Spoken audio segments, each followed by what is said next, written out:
You have exactly 1 week to clear your things out of the master bedroom. My sister Jasmine said, her voice dripping with fake sweetness, as she slid a manila envelope across the mahogany dining table. Mom and Dad kept their eyes glued to their plates, perfectly silent. I looked down at the 7-day eviction notice resting next to my cranberry sauce. Then I reached into my designer bag, pulled out the certified property deed they had no idea existed, and slid it right back. Actually, I smiled, you have 24 hours. The look of absolute terror that washed over my brother-in-law's face is something I will cherish for the rest of my life. My name is Zuri.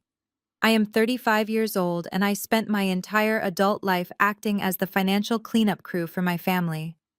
Before I tell you how a single piece of paper destroyed a decade of their lives, tell me where you are watching from in the comments below. If you have ever been the scapegoat in your family while someone else played the golden child, hit that like button and subscribe. You are going to want to hear how this Christmas dinner ended. Growing up in our affluent neighborhood outside Atlanta, my parents, Roland and Vivian, cared about exactly one thing: image. Our sprawling brick estate with its wraparound porch and meticulously manicured lawn was their stage, and we were just the actors expected to play our parts perfectly for the neighbors and the church congregation. But the reality behind the expensive velvet curtains was always a terrifying financial tightrope walk. As a senior financial auditor, I saw the cracks in their facade early on. I just never expected those cracks to swallow me whole at my own dinner table. It was Christmas Day, and the dining room smelled of roasted turkey-collared greens and the expensive pine candles my mother insisted on burning for holiday ambiance. We were seated around the massive mahogany table that I had personally paid to have refinished last spring. At the head of the table stood Preston, my sister Jasmine's white husband. Preston worked in wealth management, or at least that was the vague title he threw around at country club mixers and family gatherings. He stood there carving the Christmas turkey with an unbearable level of unearned authority, sawing through the meat while lecturing my father about the state of the stock market. Jasmine sat across from me, casually sipping her champagne. She is 3 years younger than me, 32, and has been the undisputed golden child since the day she was born. She was wearing a diamond tennis bracelet that I knew for a fact they could not afford on Preston's fluctuating commission checks. Jasmine spent her days curating a pristine, wealthy lifestyle on social media, pretending to be a self-made entrepreneur, while constantly borrowing money she never intended to repay. I was quietly eating my sweet potatoes, enjoying the rare moment of family peace, when Jasmine reached into her oversized designer tote bag. She pulled out a crisp manila envelope and tossed it casually across the table. It landed right on top of my plate, the heavy paper brushing against my wine glass. I looked at the envelope, then up at my sister. "What is this, Jasmine?" I asked, keeping my voice perfectly even. "Open it," she said, her lips curling into a smug, triumphant smirk. Preston stopped carving the turkey and set the knife down on the serving platter, puffing his chest out as he watched me. I picked up the envelope, peeled back the metal clasp, and pulled out a single sheet of paper. The bold black letters at the top screamed at me: "Official notice to vacate." It was a formal 7-day eviction notice listing my name and the address of the very house we were currently sitting in. I read the words twice, making sure my eyes were not playing tricks on me. I looked over at my parents. My father, Roland, suddenly found his dinner roll incredibly interesting, refusing to make eye contact with me. My mother, Vivian, took a long, slow sip of her Cabernet, her face completely unreadable. "I am sure you are surprised," Jasmine said, crossing her arms and leaning back in her velvet dining chair. "But Preston and I have been talking. We are ready to start trying for a baby next year, and we need the space. Our townhouse is just too small to raise a family." Mom and Dad agreed it makes the most sense for us to take over the main estate. We are going to completely renovate the entire first floor to make it more modern. I stared at her, the sheer audacity of her words hanging in the warm, cinnamon-scented air. "Take over the estate," I repeated, my voice dangerously calm. Preston cleared his throat, adjusting his expensive silk tie. "Look, Zuri," he said, using that condescending corporate tone he always reserved just for me. "Your parents are getting older. They need someone who can truly manage a property of this magnitude. They have graciously decided to gift the house to Jasmine and me so we can secure the family legacy. You are a single woman. You do not need a 5-bedroom house all to yourself. It is frankly selfish of you to take up so much space when we are trying to build our future." I turned my gaze to my mother. The woman who had birthed me, who had watched me sacrifice my 20s and 30s to keep this family afloat, was now calmly buttering a piece of bread, as if her son-in-law had not just ordered me out of my own home. For 7 years I had quietly paid the property taxes on this estate. I had replaced the roof when it caved in during a storm. I had paid the utility bills every single winter when my father's business ventures failed. I did it all silently to protect their pride in our community. "Mom," I said, my voice cutting through the thick silence, "are you actually going along with this delusion?" Vivian finally looked up, her expression hardening into a mask of pure irritation. "Zuri, please do not make a scene on Christmas. Your sister needs this house for her brand. She is going to be a mother soon, God willing.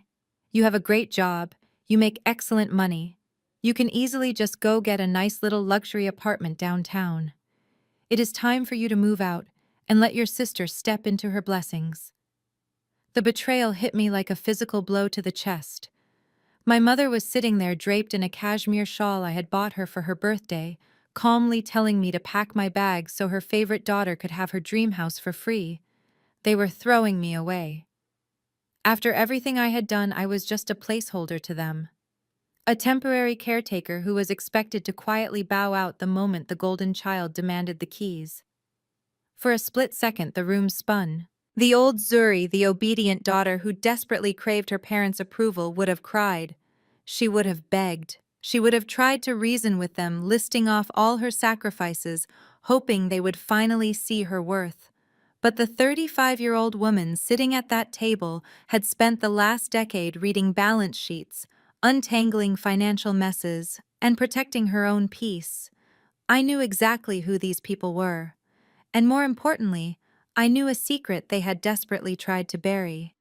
Preston picked the carving knife back up, a victorious grin plastered across his face. So he said cheerfully, "I know 7 days is a tight turnaround, but I have already called some movers for you. They will be here on the 2nd of January. We want to start knocking down the kitchen walls by mid-month to get the open concept Jasmine wants." I let out a soft, genuine laugh.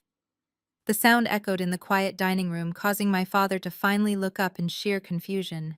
I wiped my mouth with my linen napkin, perfectly composed, and reached down into my leather handbag, resting on the floor beside my chair. "You are right about one thing, Preston," I said, pulling out a thick legal folder bound with a blue ribbon. "It is a beautiful house, and it would be a shame to lose it." I opened the folder, extracted the heavy notarized document inside, and placed it gently on the table directly on top of the fake eviction notice. I slid it across the polished mahogany until it hit Jasmine's water glass. I leaned forward, folding my hands under my chin. "But Mom and Dad cannot gift you this house, because Mom and Dad have not owned this house for 3 years. I bought it directly from the bank when Dad gambled away the mortgage and let it go into foreclosure. My name is the only name on the deed." The color instantly drained from Preston's face. Jasmine's jaw dropped open as she stared down at the government seal. I smiled, looking right into my sister's panicked eyes. "So actually, Jasmine, you have exactly 24 hours to get your things and get out of my house." The silence that fell over the dining room was so absolute you could hear the hot wax dripping from the holiday candles onto the silver centerpiece. For a long 10 seconds, nobody moved. Preston just stared at the thick document resting against Jasmine's water glass, as if it were a venomous snake about to strike. He blinked rapidly, the smug corporate confidence melting off his face and leaving behind a pale, panicked mask. Jasmine let out a nervous, high-pitched laugh. She looked at our parents, then back at me. "This is a joke," she said, though her voice trembled. This is some kind of sick, bitter joke, because you are jealous. We are starting a family. Dad, tell her to stop playing games. My father did not look up. He sat rigidly in his chair, his hands gripping his linen napkin so tightly his knuckles were turning gray. He looked like a man who had just been caught running from a crime scene. I am not playing games, Jasmine, I said softly.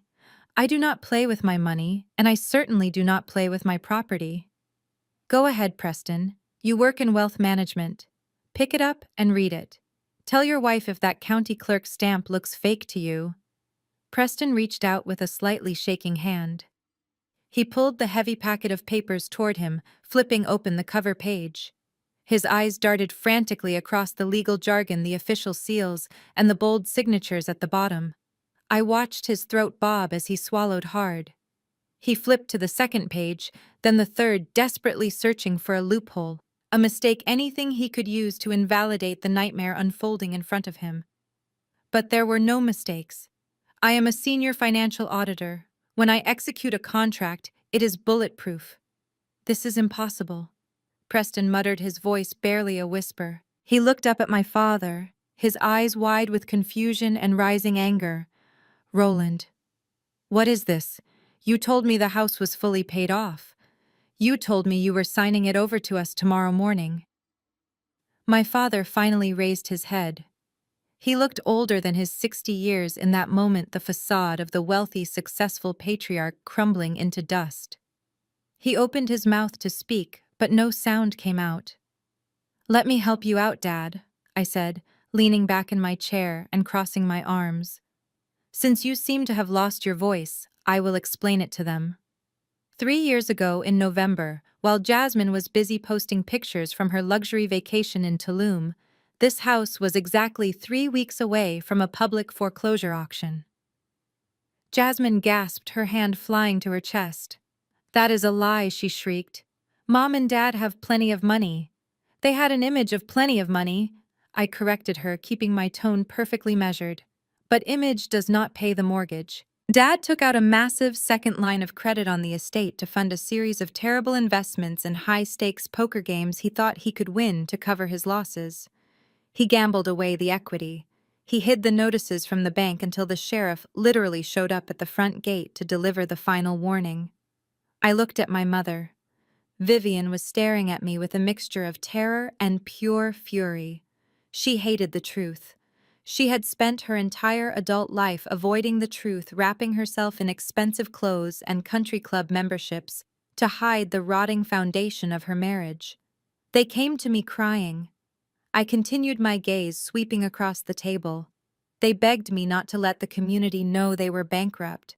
They begged me to save them from the humiliation of being locked out of their own home in front of the entire church congregation. So I did what I always do.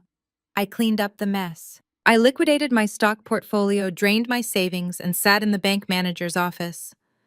I bought the house for cash to clear the immediate debt, and I assumed the remaining mortgage under my name. Preston dropped the papers onto the table as if they burned his fingers. His face was transitioning from pale white to a deep, dangerous shade of crimson.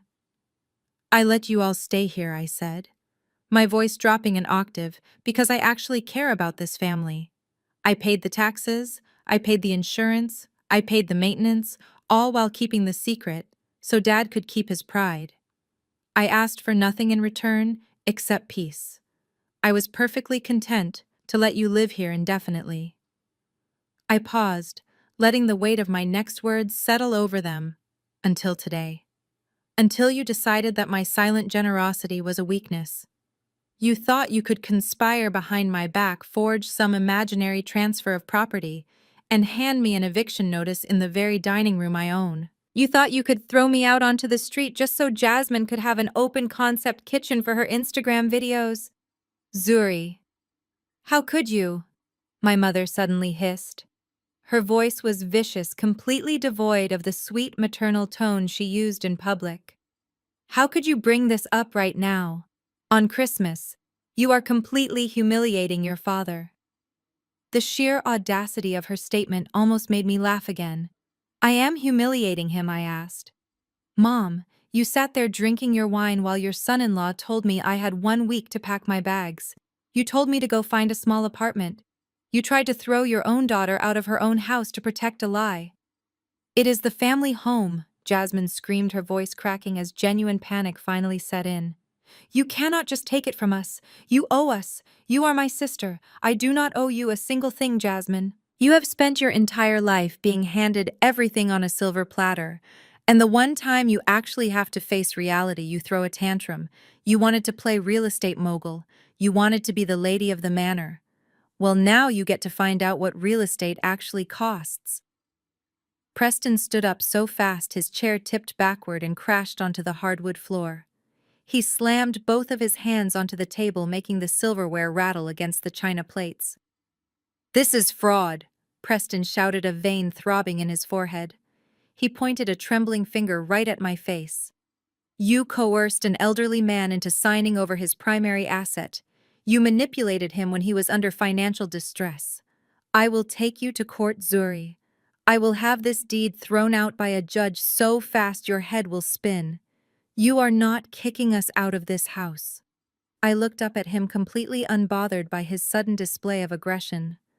"I am a corporate auditor, Preston. I document everything. I have the bank records, the transfer receipts, and a legally binding video recording of Dad admitting he was of sound mind and willingly selling the property to avoid foreclosure.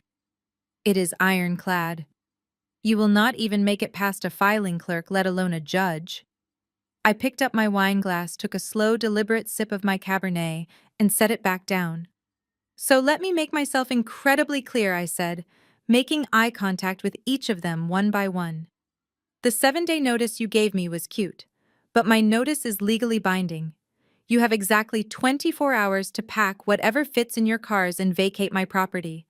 If you are still inside these walls by tomorrow evening, I will not be calling a moving company. I will be calling the police to report you for trespassing." Preston stood frozen for a fraction of a second before the reality of my words actually processed in his brain. The smug, polished mask of the successful wealth manager completely dissolved. A deep, angry red crawled up his neck and blotched across his cheeks. He slammed both of his fists onto the mahogany table so hard the silver platters rattled, and my mother let out a startled gasp. "This is a lie," Preston roared, his voice echoing off the high ceilings of the dining room. He pointed a shaking finger at the property deed resting on the table. "You are a glorified accountant, Zuri. You do not have the liquid capital to buy a house in this zip code. You printed this off the internet. It is a pathetic, desperate forgery, and I am not going to sit here and let you extort my family." Jasmine was entirely incapable of handling any situation where she was not the center of adoration. She leaped up from her chair, her face contorted in a mask of pure, unadulterated rage. "You ruined Christmas!" she screamed at the top of her lungs, stomping her foot like a toddler. She threw her hands up in a wild, dramatic gesture. As she flailed, her diamond bracelet caught the edge of the heavy crystal gravy boat resting in the center of the table. The heavy crystal tipped over and shattered against the serving platters. Thick brown gravy washed across the pristine white linen tablecloth, pooling around the expensive centerpieces and soaking into the base of the roasted turkey. It was a perfect, messy physical representation of exactly what had just happened to their carefully constructed delusion. "Look what you made her do!" my mother shrieked, jumping up from her chair and grabbing a cloth napkin to dab frantically at the ruined table. Vivian was more concerned about the imported linen than the fact that her son-in-law was currently hovering over me with his fists clenched. I remained seated, resting my hands neatly in my lap. "I am not extorting anyone, Preston," I said, keeping my voice perfectly level to contrast with his erratic screaming. "I am simply informing you of your new living arrangements. The county records are public. You can look them up on your phone right now if you know how to navigate a basic government website." Preston did not reach for the county records. Instead, he reached inside the breast pocket of his tailored suit jacket and pulled out his expensive smartphone. He gripped it tightly, staring down at me with a look of absolute venom. "You want to play hardball?" he sneered, unlocking the screen. "Fine. Let us see how confident you are when the police show up. I am calling 911 right now. You are out of your mind if you think you can pull this scam on us. You are going to be arrested for fraud and trespassing. My father finally found his voice. Preston, wait. Roland pleaded, his voice thin and shaky. Let us just talk about this as a family. We do not need to involve the authorities. Dad knew the deed was real. He knew that the moment the police arrived, the carefully guarded secret of his financial ruin would be out in the open. But Preston was too blinded by his own arrogance to listen to my father. He assumed Roland was just trying to protect me. No, Roland, Preston snapped, holding up a hand to silence my father. We are not protecting her anymore. She has lost her mind. Preston dialed the 3 numbers and pressed the phone to his ear. He stood up a little straighter, his chest puffed out. He was relying entirely on his privilege. In his mind, he was a wealthy, respectable white man standing in an affluent neighborhood, and I was just an angry, uncooperative black woman who dared to challenge his authority. He fully expected the police to arrive, take one look at the dynamic, and drag me out of my own home in handcuffs. Yes, I need an officer dispatched immediately, Preston said into the phone, his voice suddenly transforming into a tone of calm, measured concern. It was a terrifyingly quick switch from the red-faced screaming just moments before. I am at a family gathering, and we have an individual here who is becoming highly aggressive and unstable. I sat back in my chair watching him put on the performance of a lifetime. Yes, she is refusing to leave the premises. Preston continued pacing back and forth across the hardwood floor. She is producing forged legal documents and claiming she owns the property. My wife is pregnant, and this woman is creating a hostile and physically threatening environment. She just smashed our dinnerware. We need her removed immediately before she hurts someone. He lied effortlessly. Jasmine was not pregnant, and she was the one who had shattered the gravy boat. He was weaponizing the police against me using buzzwords he knew would trigger a rapid response. He wanted them to come in hot. He wanted me to be afraid. He expected me to panic, to stand up and beg him to hang up the phone to negotiate my surrender, just to avoid the humiliation of being escorted out by law enforcement. Instead, I reached forward and tapped my fingernail against the polished wood of the table. Put it on speaker, Preston, I commanded. Preston stopped pacing. He glared at me, pressing the phone closer to his ear. I said, "Put it on speaker." I repeated, my voice louder and firmer this time. "Let everyone hear the lies you are telling the dispatcher." He hesitated for a fraction of a second, but his ego would not allow him to back down. He pulled the phone away from his face and tapped the speaker button. The confused voice of the 911 dispatcher echoed through the dining room. "Sir, are you still there?" the dispatcher asked. "Do you need an ambulance?" Before Preston could formulate another lie, I stood up from my chair and projected my voice clearly across the room. "Hello," I said smoothly. "My name is Zuri. I am the sole legal owner of this property. You can verify my identity and the property records when your officers arrive. I would greatly appreciate it if you sent a car right away. I have a disgruntled family member in my home who is having a violent meltdown, destroying my dining room and refusing to vacate the premises after being served a verbal eviction notice." Preston's jaw actually dropped. He stared at me in total shock, completely derailed by the fact that I had just hijacked his emergency call and used it against him. "Ma'am," the dispatcher said, her tone shifting to one of serious business. "We have 2 units in the area. They will be at your location in approximately 4 minutes. Please ensure no one escalates the situation physically until they arrive." Preston scrambled to take the phone off speaker. He mumbled a quick thank you and ended the call, shoving the phone back into his pocket. He was breathing heavily now, the panic returning to his eyes. He looked over at Jasmine, who had frozen mid-tantrum, and then down at my father, who was holding his head in his hands. "You just made the biggest mistake of your life," Preston told me, though. His voice lacked the booming confidence from earlier. "When those cops walk through that door, you are going straight to jail." I picked up my linen napkin, dabbed a tiny drop of spilled water off the table, and sat back down. "I am not going anywhere, Preston, but I strongly suggest you figure out which one of those designer suitcases you plan to pack tonight." The red and blue flashing lights of two patrol cars pierced through the frosted glass of the front door, casting erratic shadows across the foyer. The heavy knock that followed made my mother flinch.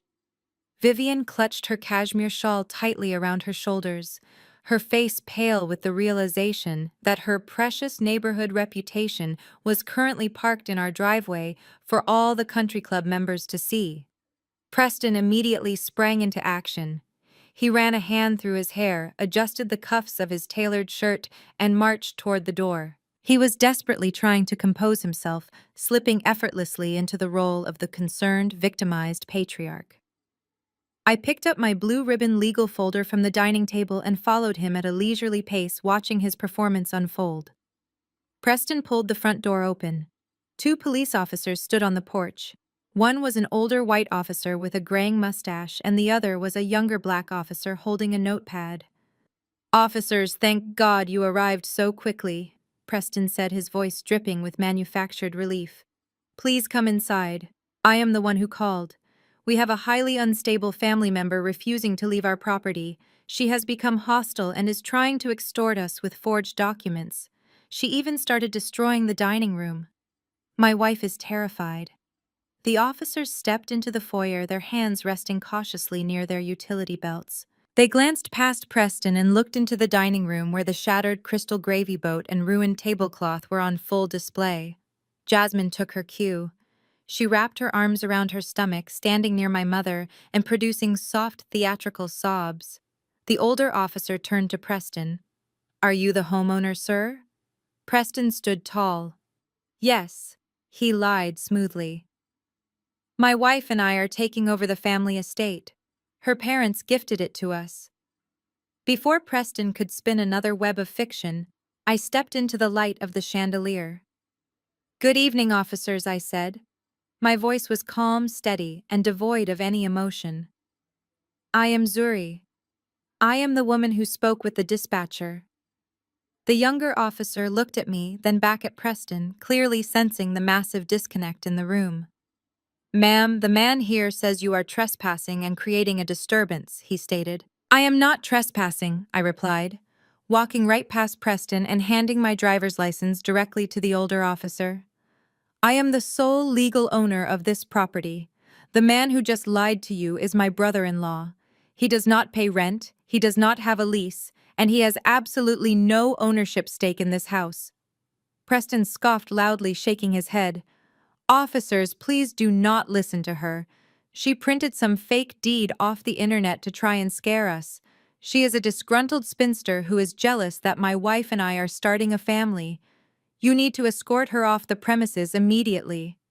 I ignored Preston completely. I opened my blue folder and pulled out the original notarized property deed along with a certified letter from the bank showing the mortgage transfer and the wire receipt from 3 years ago. I handed the entire stack to the officers. The older officer took the documents. He pulled a small flashlight from his vest and clicked it on, carefully examining the raised notary seal on the heavy paper. He cross-referenced the name on the deed with my driver's license. The foyer was dead silent. The only sound was the crackle of the police radio on the officer's shoulder. Preston shifted his weight from foot to foot. "It is a fake, officer," he insisted, though his voice was starting to lose its confident edge. "Just look at it. There is no way a single woman in her 30s bought a house in this zip code." The older officer clicked his flashlight off.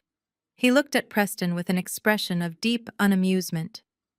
"Actually, sir," he said, "this is a legitimate county-issued deed.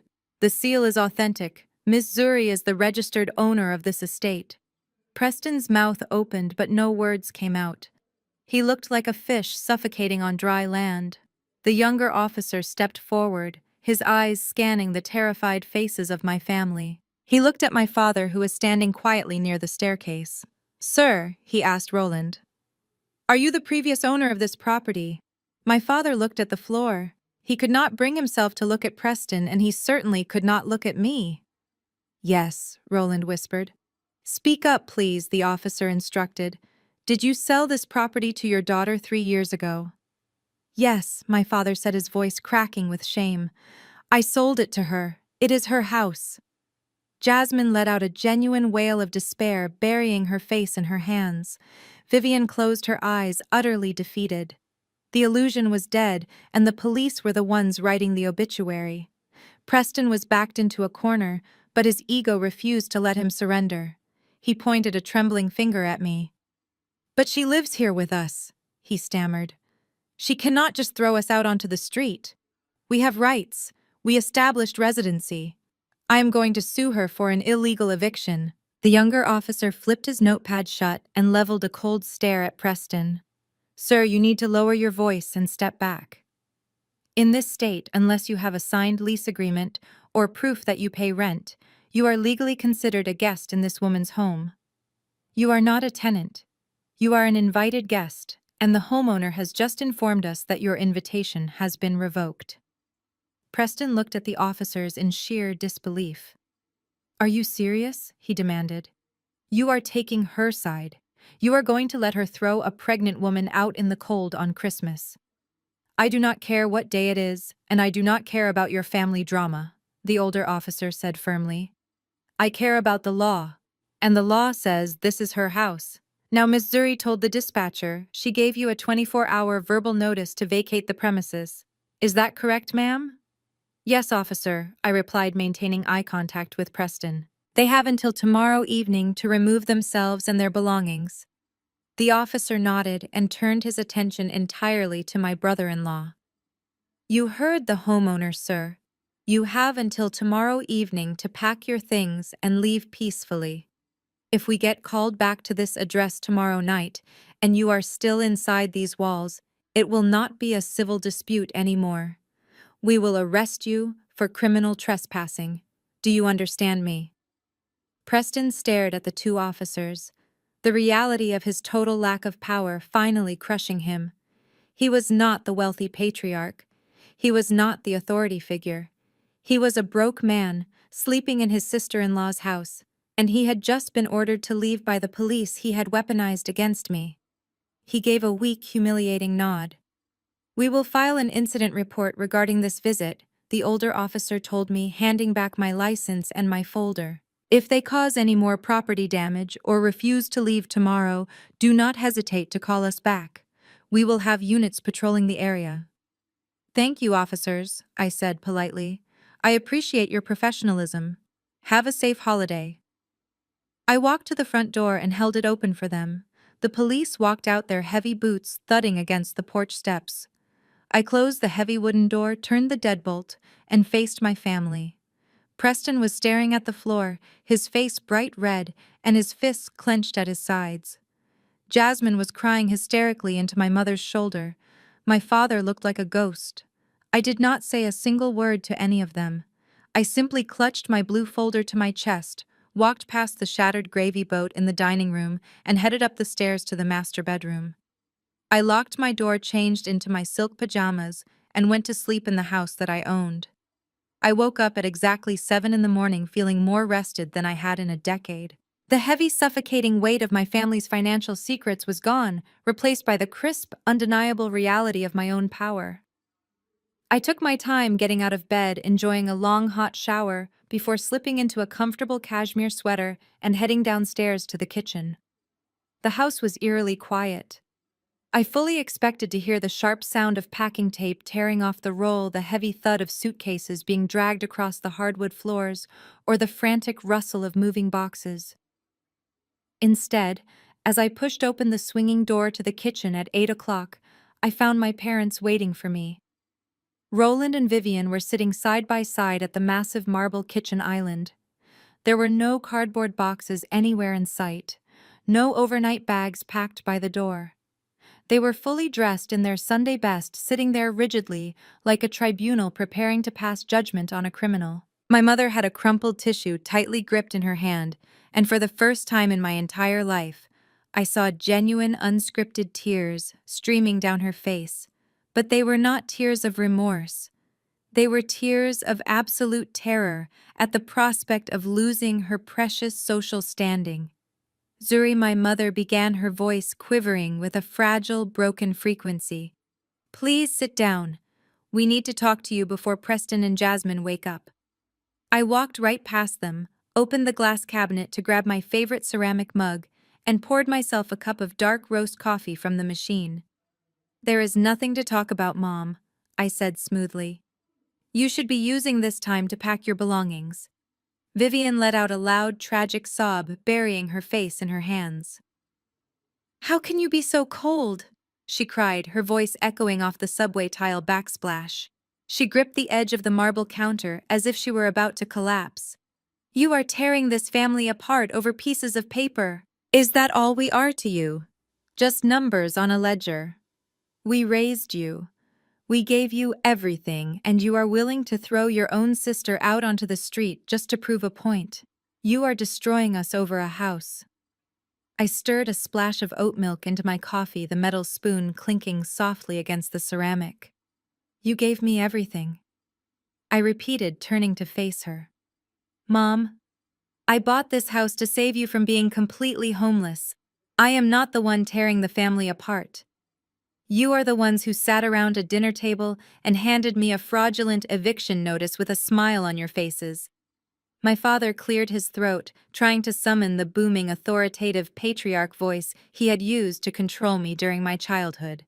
It sounded incredibly hollow now, stripped of all the financial power that usually backed it up. "Zuri enough," Roland said sternly, narrowing his eyes at me. "You made your point last night.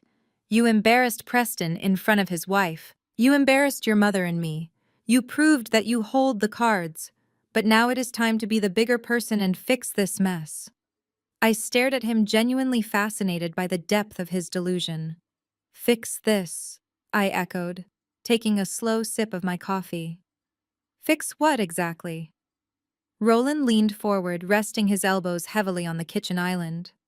"Preston is threatening to leave Jasmine," he said, lowering his voice into a hushed whisper as if the walls were listening. "He is entirely humiliated. He feels emasculated by what you did to him in front of those police officers. He told Jasmine last night that if they do not secure this property for their future, he is filing for divorce. Jasmine has been crying hysterically in the guest room for 10 hours.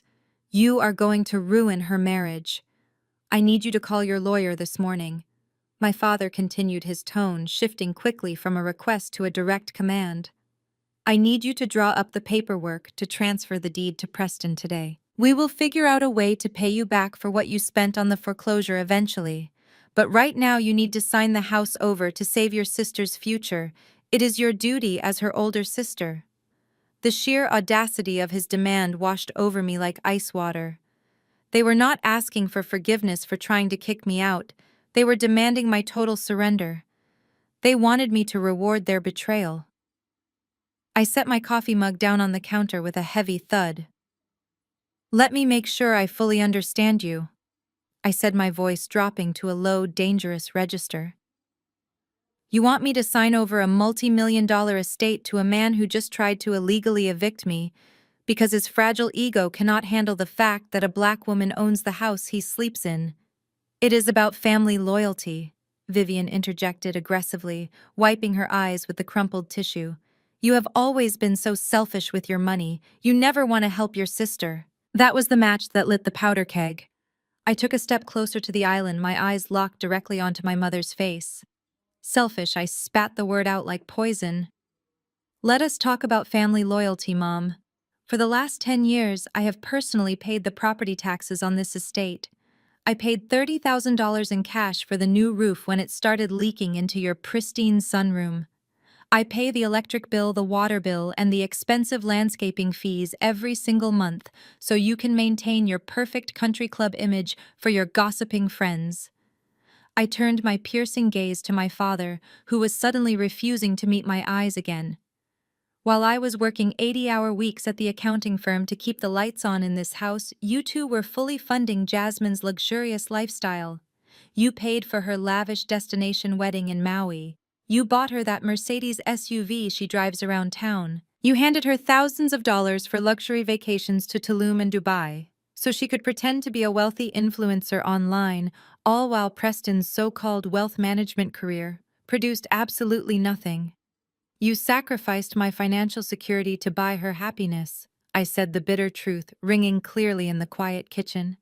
And when your money finally ran out, when Dad gambled away the very walls keeping you warm, you expected me to just quietly absorb the loss. You expected me to step up, pay off your debts, and fade into the background. You honestly expected me to hand over my only major asset so Jasmine could keep playing house with a man who is clearly broke. Preston is not broke. Jasmine's voice suddenly pierced the air. I looked toward the hallway doorway. Jasmine was standing there in her expensive silk robe, her face puffy red and entirely stripped of her usual glamorous makeup. She glared at me with pure hatred. He is a highly successful broker. His money is just tied up in aggressive investments right now. You do not understand how real wealth works. I looked at my younger sister, feeling absolutely nothing but cold, detached pity.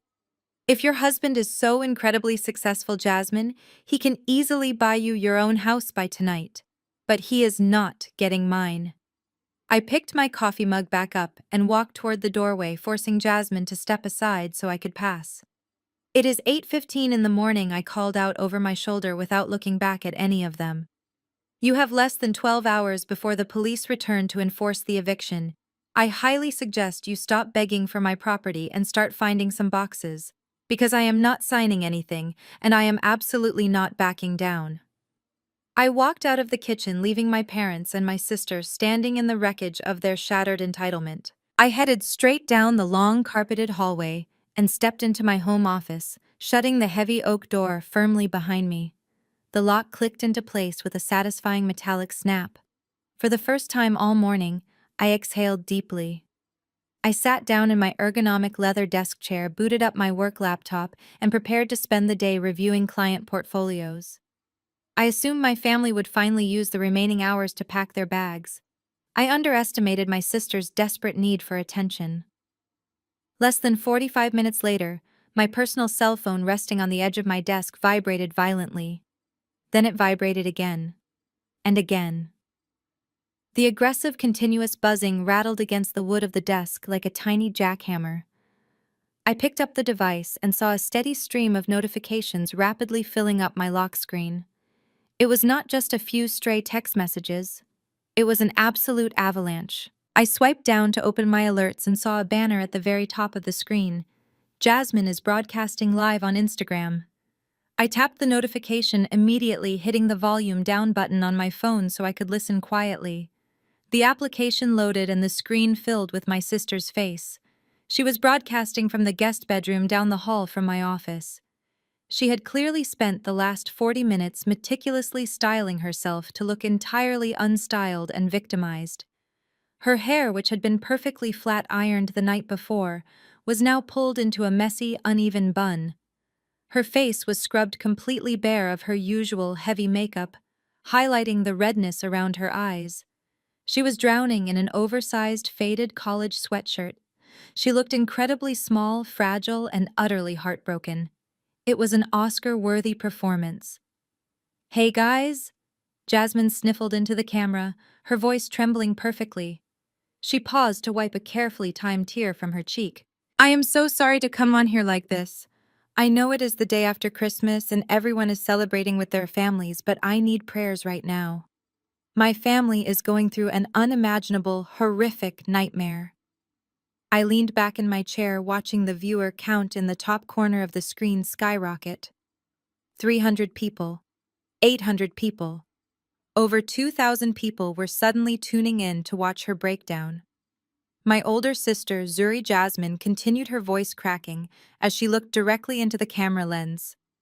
"She has done something so evil, I do not even know how to process it. Many of you know my dad has been struggling lately. His health is not great, and his memory is just not what it used to be. He gets confused easily." I scoffed out loud in the empty office. My father was as sharp as a tack. He was a brilliant manipulator and a terrible gambler, but there was absolutely nothing wrong with his cognitive function. However, the narrative of a declining elderly father played much better to her sympathetic audience. Zuri used his vulnerable state against him. Jasmine sobbed, burying her face in her hands for a brief moment before looking back up with wide, pleading eyes. She secretly manipulated him into signing over the deed to our family home years ago when he did not know what he was doing. We had absolutely no idea, and last night during Christmas dinner, she brought the police to our house. She served Preston and me with an eviction notice and told us we have to be out by tonight. Jasmine took a deep, shuddering breath and placed a protective hand over her completely flat stomach. The gesture was incredibly calculated. "We are trying to start a family," she whispered, letting a fresh wave of tears fall. "I might be pregnant right now, and my own sister is throwing me out onto the freezing street because she is jealous and bitter that I found a loving husband while she is still alone. She is stealing our parents' home and leaving us with nothing. Please just pray for my dad. Pray for my family to survive this betrayal." She ended the live broadcast abruptly, leaving her followers with the tragic image of her weeping face. Almost instantly, the damage bled out of the digital world and into my real life. The comments section on her video had been a waterfall of pure outrage, with people tagging my personal Instagram account calling me a monster, a thief, and a sociopath. I closed the social media app, but my text messages were already exploding. My family and friends, the people who had known me my entire life, were taking up pitchforks on Jasmine's behalf without asking a single question. Aunt Denise, who had not bothered to call me on my birthday in 2 years, sent a massive block of text. "I cannot believe you would take advantage of your own father's declining mental health," she wrote. "You are a disgrace to the entire family. You are going straight to hell for doing this to a pregnant woman. I am completely ashamed to share your bloodline." My cousin Jamal sent a rapid-fire series of messages. "Give them the house back, you greedy psycho. How could you do this to Uncle Roland? Preston is going to sue you into the ground, and we are all going to testify against you." Even members of our church congregation, people who had watched me grow up, were flooding my inbox. Sister Beatrice from the choir sent a passive-aggressive audio message quoting Bible verses about the sin of greed and the sanctity of honoring your parents, ending the message by saying she would be praying for my dark, corrupted soul. The old me would have panicked. The young, anxious version of Zuri would have immediately logged onto Instagram, typed out a frantic emotional defense, and begged everyone to believe the truth. I would have felt the overwhelming urge to post the bank statements, the transfer receipts, and the truth about my father's gambling addiction, just to clear my name. I would have desperately wanted them to know that I was the hero, not the villain. But I was not that woman anymore. I was a senior financial auditor. I knew that arguing with a narcissist's flying monkeys was a massive waste of time and energy. When you argue with a lie, you inadvertently validate it. You give it oxygen. Jasmine thought she was winning the war by controlling the public narrative. She was relying on the fact that our community valued appearances over facts. She wanted me to feel isolated, hated, and pressured into surrendering the house just to make the social media bullying stop. I did not respond to a single text message.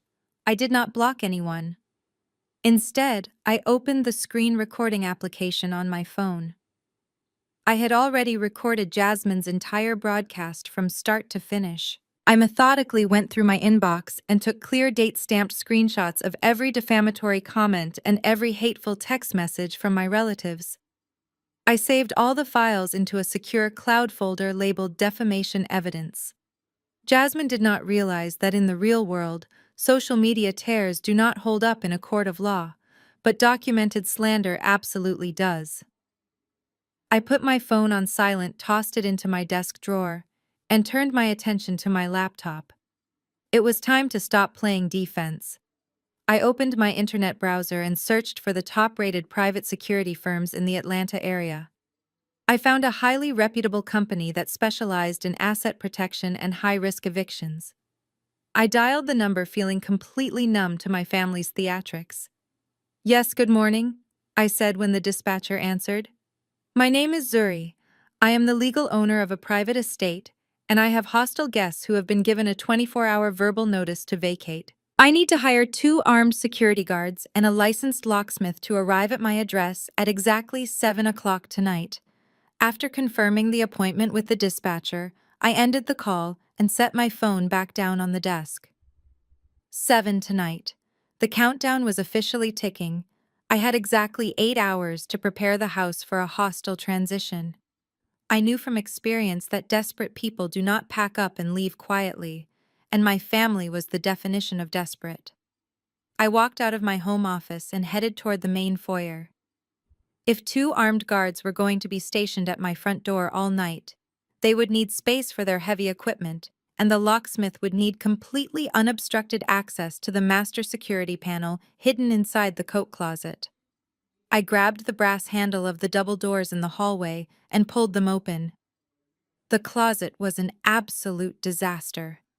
Jasmine and Preston treated my home like their personal overflow storage unit. Expensive wool coats, designer boots, and a set of custom golf clubs were shoved into every available inch of space. I began aggressively pulling their belongings out, tossing the heavy coats onto the wooden entryway bench and kicking the boots into a messy pile on the floor. I did not care if the expensive leather scuffed. They were lucky I was not tossing their things directly into the front yard. As I reached up to the top shelf to pull down a bulky garment bag, the thick fabric snagged on something hard hidden in the shadows. I tugged it impatiently. A large vintage leather briefcase tumbled down from the top shelf. It was the exact same briefcase Preston carried around at family events like a theatrical prop to make himself look incredibly important. The heavy leather bag hit the hardwood floor with a loud thud. The brass latches, which were apparently broken and barely holding the thing together, snapped open upon impact. A massive wave of paperwork erupted from the interior, sliding across the polished floorboards like a paper avalanche. I let out an annoyed sigh. I knelt down on the floor, intending to scoop the messy pile of papers back into the briefcase and shove it into the pile of their junk. But as my fingers brushed against the top sheet of paper, the bold red capitalized letters immediately caught my eye. My hands stopped moving. I am a senior financial auditor. I spend my entire professional life looking at ledgers, contracts, and corporate financial statements. I can spot a numerical discrepancy from a mile away. What I was looking at on my hallway floor was not a minor discrepancy. It was a complete financial massacre. The first paper I picked up was a final notice from a luxury auto finance company. It was a repossession warning for Jasmine's Mercedes SUV. They were 3 months behind on payments, and the document explicitly stated that recovery agents were actively looking for the vehicle. I grabbed another stack of papers from the pile. Margin call warnings from a major national brokerage firm. Preston had been trading on margin gambling with money he did not actually have, and the market had clearly turned against him in a brutal way. The firm was demanding an immediate deposit of $200,000 to cover his catastrophic losses. My heart started beating a little faster as I dug deeper into the scattered mess.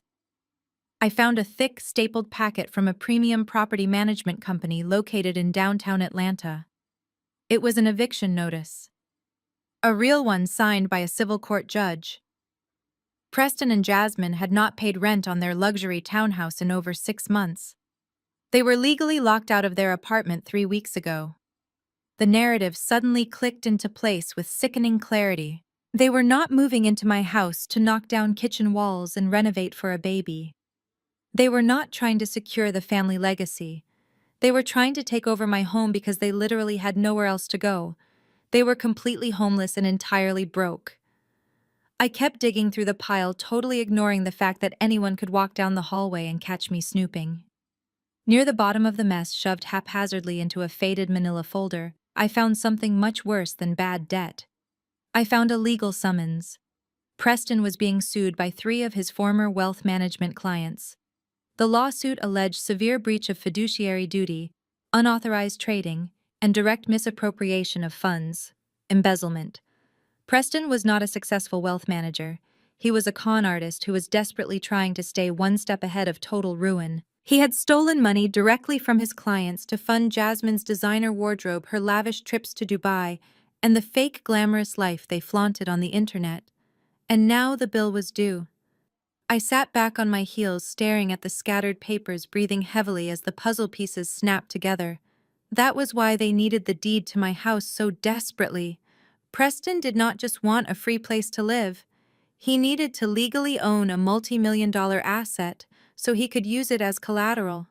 He fully intended to take out a massive high-interest loan against my property to pay back the clients he stole from before the federal authorities got involved.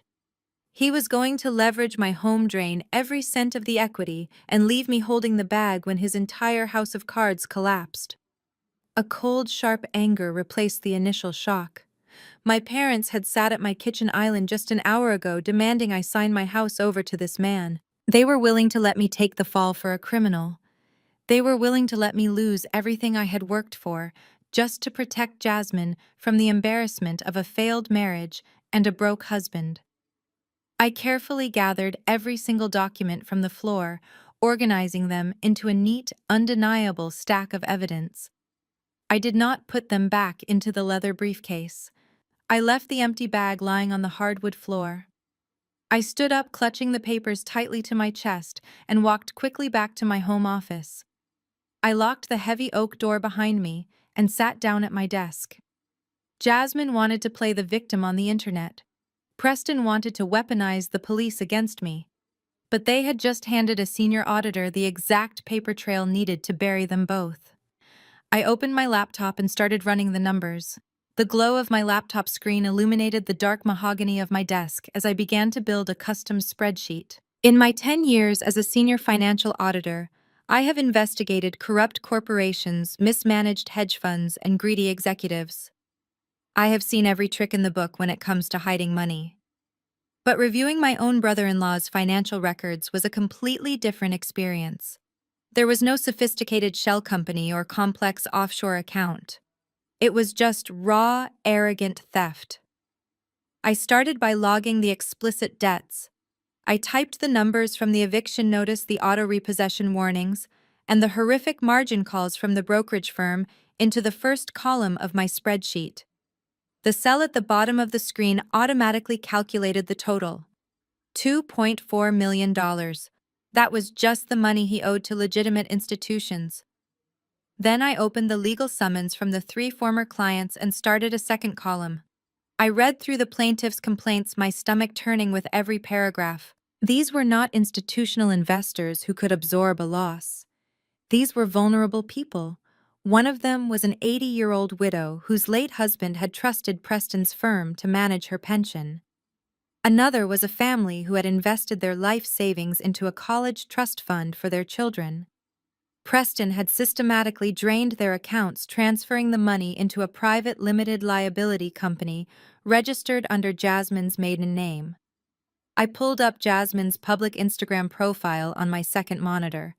I wanted to see exactly how they had burned through millions of dollars of stolen money. I cross-referenced the dates of the fraudulent bank transfers listed in the legal summons with the dates of her most popular photo sets. The correlation was sickeningly perfect. On October 12th, Preston liquidated $40,000 from the widow's pension fund. On October 14th, Jasmine posted a video of herself unboxing a rare limited edition designer bag using the hashtag #selfmadeboss. On December 1st, Preston drained $75,000 from the college trust fund.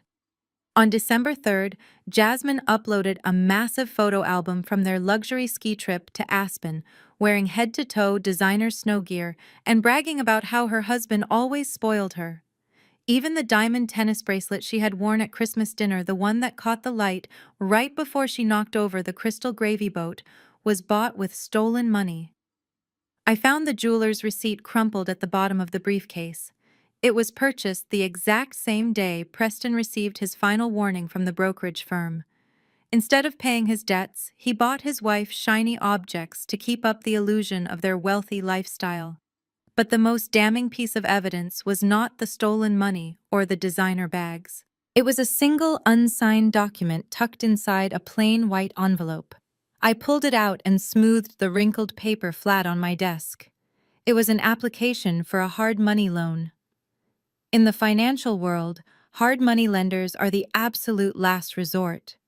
They are private, unregulated lenders who charge predatory interest rates. They do not care about your credit score or your employment history. They only care about one thing: collateral. If you default on a hard money loan, they do not send collection agencies. They immediately seize the property you put up as collateral and auction it off to recoup their cash. I read the details of the loan application, my blood running completely cold. Preston was requesting a loan of $3 million. That was the exact amount he needed to pay back the brokerage firm and settle the lawsuits with his former clients before the Securities and Exchange Commission caught wind of the embezzlement. I looked down at the section labeled collateral. There, printed in crisp black ink, was the address of my family estate. The entire horrific scheme finally made sense. Preston and Jasmine never intended to move into my house to raise a family. They never intended to renovate the kitchen or build a nursery. They needed the deed to my property so they could pledge it to a predatory lender. If I had caved to my parents' demands this morning, if I had signed that deed over to Preston to save Jasmine's marriage, he would have submitted this application by tomorrow afternoon. The lender would have handed him $3 million. Preston would have used that money to pay off the people he robbed, effectively buying their silence and avoiding federal prison. And then, because Preston had absolutely no income and no way to pay the massive monthly interest on a hard money loan, he would have defaulted. Within 6 months, the private lender would have foreclosed on the estate. The house would be gone. I would be completely broke, legally tied to a fraudulent transfer, and potentially facing accessory charges for helping a known embezzler hide his assets. Meanwhile, Preston and Jasmine would have walked away completely clean, probably relocating to another state to start their scam all over again. They were planning to serve me up as a human shield to protect Preston from a federal indictment. I sat back in my leather chair staring at the screen. The sheer sociopathy of the plan was breathtaking. It required a level of emotional detachment that I could barely comprehend. Jasmine was my own blood. We had grown up in the same house. We had shared secrets as children, and yet she was perfectly willing to completely destroy my life, my credit, and my future just so she did not have to admit to her country club friends that she married a broke criminal.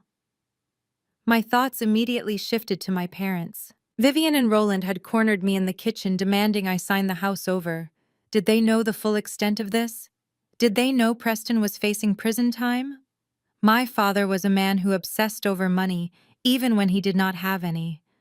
There was no way Preston could have hidden a $3 million deficit from him completely. My parents knew Preston was in serious trouble, and they chose to sacrifice me to fix it. I reached over and pressed the power button on my laser printer. The machine whirred to life, breaking the heavy silence of the office. I hit print on the custom spreadsheet I had just built. Then I scanned the legal summons, the hard money loan application, and the margin call warning, sending the digital copies directly to an encrypted folder on my secure corporate server. The printer spat out page after page of undeniable mathematical proof. I gathered the warm sheets of paper and organized them into a pristine chronological dossier. I slid the entire stack into a fresh red folder. I was no longer just a sister defending her childhood home. I was a financial auditor who had just compiled a bulletproof case for the federal government, and I was ready to use it. I grabbed the thick red folder from my desk and marched downstairs. The heavy silence of the house felt different now. It was no longer peaceful. It was toxic, thick with the unsaid truths my family had spent decades burying. I found my parents in the formal living room. They were sitting on the custom velvet sofa, speaking in hushed, frantic whispers. My mother was holding her cell phone, likely fielding more calls from her country club friends to manage the fallout of Jasmine's digital meltdown. My father was staring blankly at the unlit fireplace, nursing a glass of bourbon despite the early hour. I did not say a word as I walked into the room. I simply walked over to the glass coffee table and slammed the red folder down onto the surface. The sharp smack made both of them jump. "Read it," I commanded. My father looked at the folder, then up at me, his brow furrowed in irritation.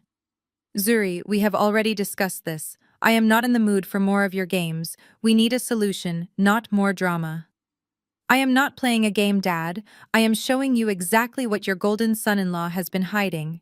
I found his briefcase spilled in the hallway closet. Open the folder. Vivian sat up straight, her eyes narrowing. You went through his private belongings, she gasped, clutching a hand to her chest. Zuri, that is a massive violation of privacy.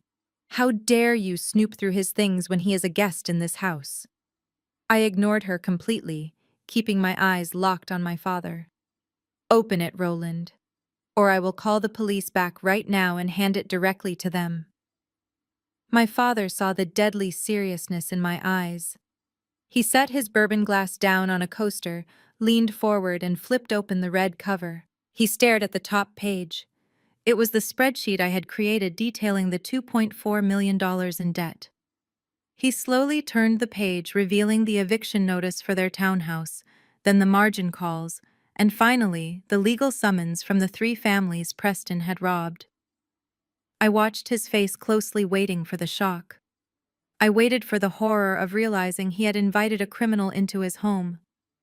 I waited for him to look at me and apologize for demanding I sign my house over to a man who was actively being sued for embezzlement. But the shock never came. My father did not gasp. He did not jump up in anger.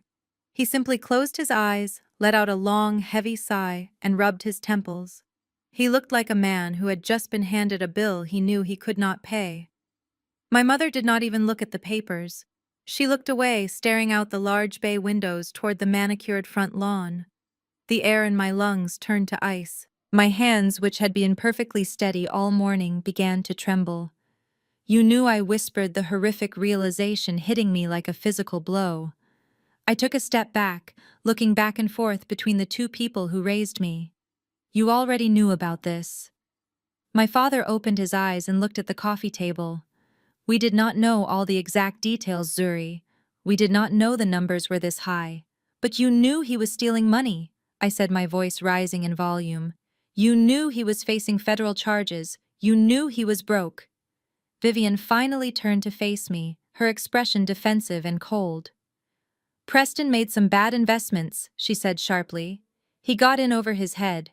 The market shifted, and he had to move some funds around to cover his clients' losses. It was a mistake, Zuri. He is not a bad person. He just needs a little bit of time to make the money back and quietly settle with those people before it goes to trial. Move some funds around, I repeated, utterly disgusted by her delusion. Mom, he embezzled life savings from an 80-year-old widow. That is not a mistake. That is a felony, and he was going to use my house to pay for it. I reached down, flipped past the summons, and pointed directly to the hard money loan application I had placed at the very back of the folder. Look at this, I demanded. He was going to use this estate as collateral for a $3 million loan from a predatory lender. He was going to take the cash, pay off the people he robbed to keep himself out of prison, and let the lender foreclose on my property. My father refused to look at the application. We were going to make sure he paid the monthly interest, Roland said softly. I was going to liquidate some of my retirement funds to help him make the payments until his firm bounced back. We just needed you to sign the deed over so he could secure the initial capital. It was a bridge loan, Zuri. Just a temporary bridge to get the family out of trouble. The room started to spin. They were completely detached from reality. They had sat in my kitchen just an hour ago and tried to emotionally manipulate me into signing away my entire net worth, fully aware that I was handing it over to a desperate criminal. Do you have any idea what would have happened to me? I asked, my voice shaking with a rage so profound it scared me. I am a licensed certified public accountant. I am a senior auditor. If I transfer a multi-million-dollar asset to a man who is currently under investigation for wire fraud, the federal government does not see that as a family favor. They see it as aiding and abetting. They see it as money laundering. You were willing to let me lose my license, my career, and my freedom just to bail him out. Vivian stood up, her face flushed with anger. She pointed a finger at me. You are being dramatic. No one was going to jail. We were protecting this family. Do you have any idea what would happen if the people at our church found out Jasmine married a thief? Do you know what the board members at the country club would say if the FBI raided their townhouse? The humiliation would destroy us. Your father and I have spent 30 years building our reputation in this community. We are respected. We are leaders. We could not let Preston ruin that. So you decided to let him ruin me instead, I stated. You are strong, Zuri. My mother shot back completely unapologetic. You always figure things out. You have a great career. You have no husband, no children. If you had to start over, you could do it. Jasmine cannot. She is fragile. She needs stability. We had to protect her marriage. We had to protect the family name. You were the only one who had the assets to fix this. I stood there staring at the woman who gave birth to me. She was looking at me not as a daughter but as a resource, a sacrificial lamb to be slaughtered on the altar of their social status. They did not care if I ended up bankrupt or in a federal courtroom, as long as they could still walk into Sunday service with their heads held high and pretend their lives were perfect. The last remaining thread of affection I had for my parents completely snapped. There was no more guilt. There was no more obligation. They had made their choice. I picked up the red folder from the table and held it tightly against my side. I want to be absolutely clear, I said, my voice dropping to a terrifyingly calm whisper. Neither of you are my family anymore. You are strangers who happen to share my DNA. My father opened his mouth to speak, but I held up a hand to stop him. Do not say another word to me, I commanded. You have until 7 o'clock tonight to get off my property.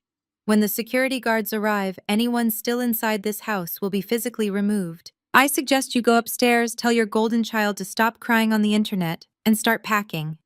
Because if I see any of you after the sun goes down, I am handing this folder directly to the authorities.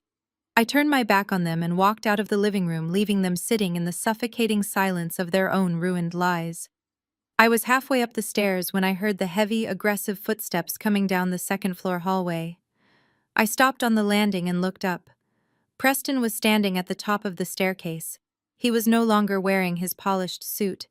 He was in a wrinkled t-shirt, his hair disheveled and his eyes bloodshot. He was breathing heavily, gripping the wooden banister so tightly his knuckles were white. He looked down at me, then his eyes locked onto the thick red folder clutched in my hand. He knew exactly what I had found. And the look on his face told me he had nothing left to lose. I took another step up the carpeted stairs, my eyes locked dead onto his. Preston did not move out of my way. He stood squarely in the center of the upper landing, his broad shoulders blocking the pathway. The polished, condescending wealth manager, who had carved the Christmas turkey 24 hours ago, was completely gone. In his place stood a desperate, cornered animal. I reached the top of the stairs and stopped one step below him. Move, Preston, I said, my voice flat and completely devoid of fear. He did not move. Instead, his eyes darted from my face, down to the thick red folder clutched against my chest. A dark, ugly sneer twisted his features. You went into my briefcase, he said. His voice was no longer the loud, booming baritone he used to command the dining room. It was a low, raspy growl. You left your garbage in my hallway, I corrected him, taking the final step up onto the landing and forcing him to either step back or physically touch me. He took a half step backward into the narrow corridor, but he did not give me enough room to pass. I bumped into your bag. I continued keeping my posture perfectly straight, and I saw exactly what kind of man my sister married. You are a thief, Preston. You are a fraud facing multiple federal indictments, and you are trying to use my property to bail yourself out. The moment the words left my mouth, the atmosphere in the hallway changed. Preston reached out and slammed his hand against the wall right next to my head, trapping me between his arm and the wooden banister. He stepped directly into my personal space. He was 6 feet 2 inches tall, and he used every bit of that height to loom over me. I could smell stale coffee, nervous sweat, and the sharp metallic tang of pure adrenaline radiating off his skin. You think you are so smart, Zuri, he whispered, his face just inches from mine. You think because you wear a nice suit and look at spreadsheets all day that you are untouchable. You are nothing. You are a lonely, bitter spinster who got lucky on a real estate deal. My left hand was resting casually against my hip, right where my smartwatch sat on my wrist. While keeping my eyes locked onto his bloodshot gaze, I slowly slid my thumb over the digital crown. With two subtle taps that I had practiced 100 times for discreet corporate meetings, I activated the voice recording application. A tiny haptic pulse vibrated against my skin, confirming that every word he was about to say was being captured in high-definition audio. I am smart enough to know that a $3 million hard money loan requires a clean title, I said, baiting him perfectly. And I am smart enough to know you are never going to get one. Preston leaned in closer, his jaw clenched so tight I could hear his teeth grinding. You are going to sign that house over to me today, he hissed. You are going to call your lawyer, you are going to draft the transfer, and you are going to hand me the deed by 5 o'clock this afternoon. And why exactly would I do that? I asked, my voice dangerously calm. Because if you do not, I will absolutely destroy your life, Preston replied, the malice dripping from every syllable. Do you think I just sit around managing portfolios all day? I have access to some of the highest level trading algorithms in this city. I know exactly how your accounting firm operates. I know the exact digital architecture of your corporate servers because Jasmine bragged about your IT setup at Thanksgiving. He dropped his arm from the wall and pointed a finger directly at my chest, tapping it hard against my collarbone. I did not flinch. If you do not give me this house, Preston threatened, I will remotely plant a manufactured paper trail of insider trading directly onto your secure work laptop. I will generate fake wire transfers, offshore account pings, and fabricated emails tying you to illegal stock manipulation. It will look completely authentic. I will anonymously tip off the Securities and Exchange Commission, and they will raid your beautiful corner office before the week is over. He smiled, a sick, twisted expression of pure cruelty. You will lose your certified public accountant license instantly. Your firm will fire you. And when the federal prosecutors are done with you, you will be sitting in a minimum security prison for the next 10 years. You will lose the house anyway to pay for your legal defense. So you can either sign the property over to me right now and keep your precious little career, or you can watch me burn your entire life to the ground. He was trying to terrify me. He was banking on the fact that I had spent my entire life following the rules, building a pristine reputation, and avoiding conflict. He thought the threat of public ruin and federal prison would make me crumble just like it would have made my parents crumble. He assumed my corporate career was my biggest weakness. He had no idea it was actually my greatest weapon. I let the silence hang in the narrow hallway for a few seconds. I wanted the microphone on my wrist to pick up the ambient sound of his heavy breathing. I wanted the recording to be crystal clear. Are you done? I asked finally. Preston frowned, clearly confused by my total lack of panic. I am dead serious, Zuri. Do not test me. I reached up and firmly swatted his hand away from my chest. You are a terrible bluff, Preston. If you possess the technological capability to seamlessly hack a top-tier accounting firm and fabricate an untraceable network of offshore wire transfers, you would not be begging your sister-in-law for a house to pay off a margin call. You are not a criminal mastermind. You are a desperate man who stole from an 80-year-old widow because you are too incompetent to make money legally. His face flushed a violent dark red. He raised his hand, balling it into a tight fist. For a split second, I thought he was actually going to strike me. But he knew that if he crossed that physical line, the police would be back before he could even pack a bag. He slowly lowered his fist, his entire body trembling with rage. I stepped around him, breaking his physical trap, and walked toward the door of my master bedroom. I stopped with my hand on the brass doorknob and turned back to look at him. You have until 7 o'clock tonight, I reminded him, my voice echoing off the hallway walls. The security guards arrive at exactly 7. The locksmith arrives at exactly 7. If you are still inside this house, or if you ever try to contact me at my place of business, I will not just report you for embezzlement. I will hand the FBI a very clear high-definition audio recording of you attempting to blackmail a licensed financial auditor with fabricated federal crimes. Preston's eyes darted down to my wrist. The realization hit him like a freight train. The color drained from his face for the second time in 24 hours. He opened his mouth, but he was completely speechless. "Start packing, Preston," I said, "and tell my sister to stop crying on the internet. It is not going to save her." I opened my bedroom door, stepped inside, and locked it behind me. I immediately synced the audio file from my watch to my secure cloud server, attaching it directly to the red folder dossier. The trap was fully set, and my family had just walked right into it.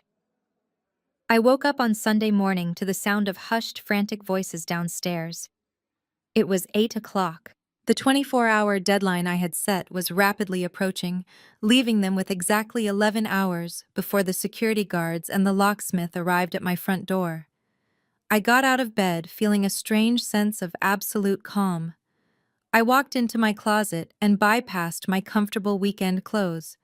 Instead, I pulled out a sharp, tailored emerald green pantsuit. If my family wanted to paint me as a ruthless corporate villain, I was going to dress the part.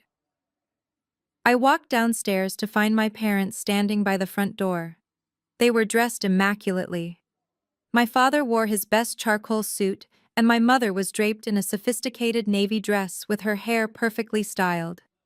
They were preparing for their weekly performance at Greater Grace Fellowship, our affluent megachurch in the heart of Atlanta. They had not packed a single box.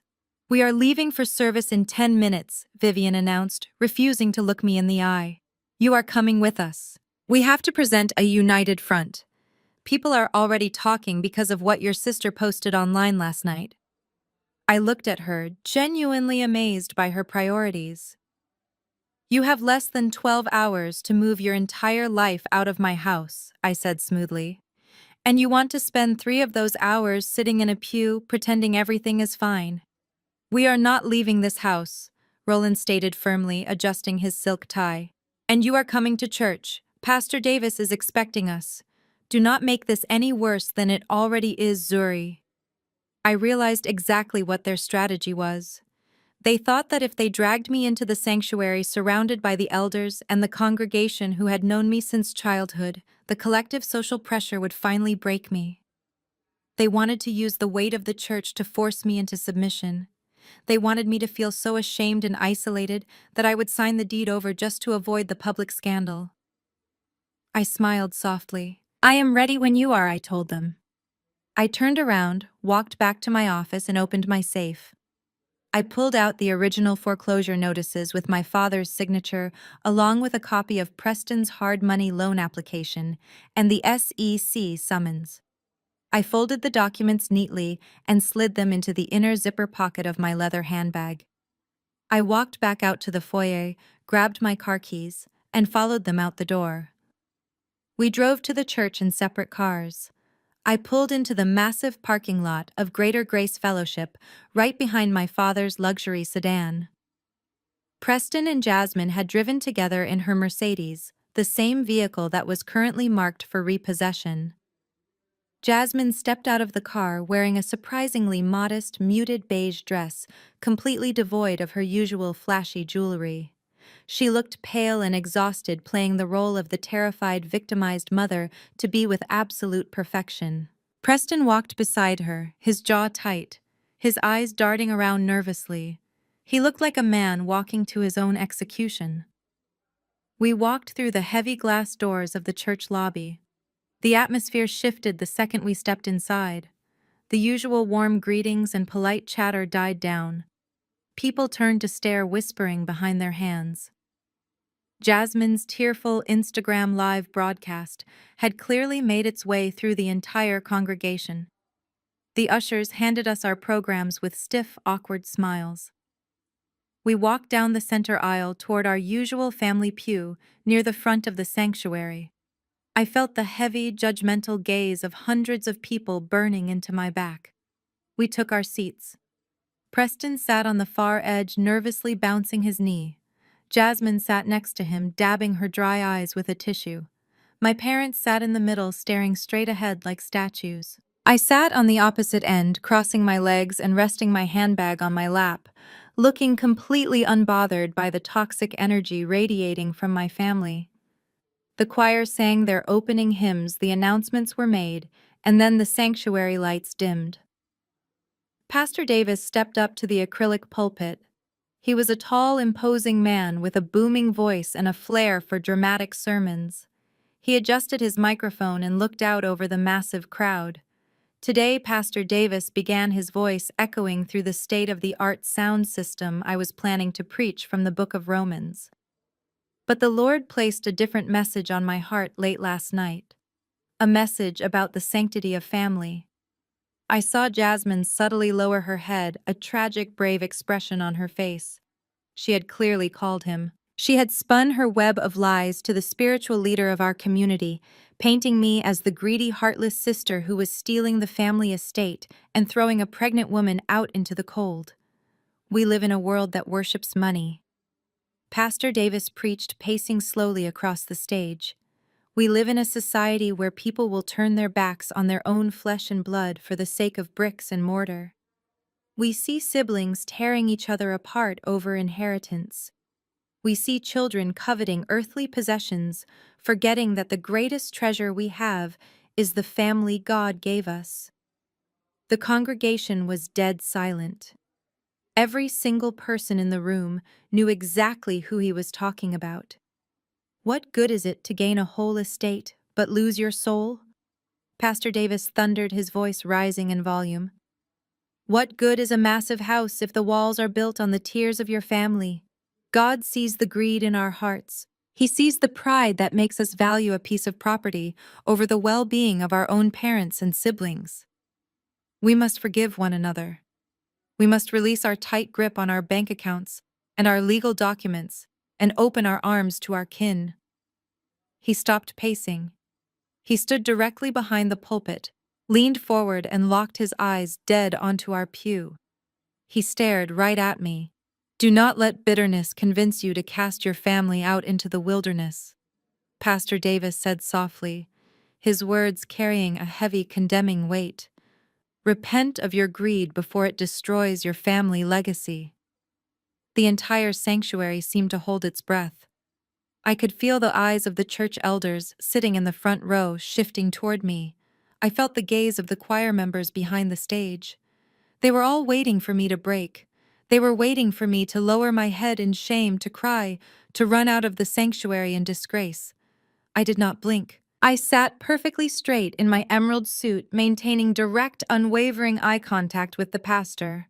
I let a slow, knowing smile spread across my face. Preston stopped bouncing his knee. He glanced over at me, seeing the absolute lack of fear in my expression, and a fresh wave of panic washed over his face. He knew that I was not breaking. He knew that the church pressure tactic was completely failing. I reached down, unzipped the inner pocket of my handbag, and let my fingers brush against the cold, crisp paper of the foreclosure notices. The sermon was just the opening act. The real show was waiting for them in the lobby. The organ music swelled, signaling the end of service. The massive wooden double doors at the back of the sanctuary swung open, and the congregation began pouring out into the expansive sunlit lobby of Greater Grace Fellowship. I stood up from the pew, smoothing the front of my emerald green blazer. My parents had already rushed out ahead of me, eager to position themselves among the church elders to solidify their narrative. Preston and Jasmine trailed closely behind them. I took my time. I slung my leather handbag over my shoulder, feeling the comforting weight of the documents resting inside. As I walked down the center aisle, the whispers followed me like a physical breeze. People I had known since I was in the youth choir suddenly found the carpeting extremely fascinating as I passed by. Others offered me tight, pitying smiles, the kind usually reserved for the deeply disturbed. I stepped through the double doors and into the crowded lobby.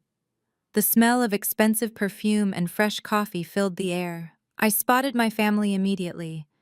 They were gathered near the massive floor-to-ceiling windows, surrounded by a tight circle of the most influential people in the congregation. Elder Thomas, a retired judge who commanded immense respect in our community, was standing there. Sister Beatrice, the head of the women's ministry who had sent me that hateful audio message the night before, was nodding sympathetically at my mother.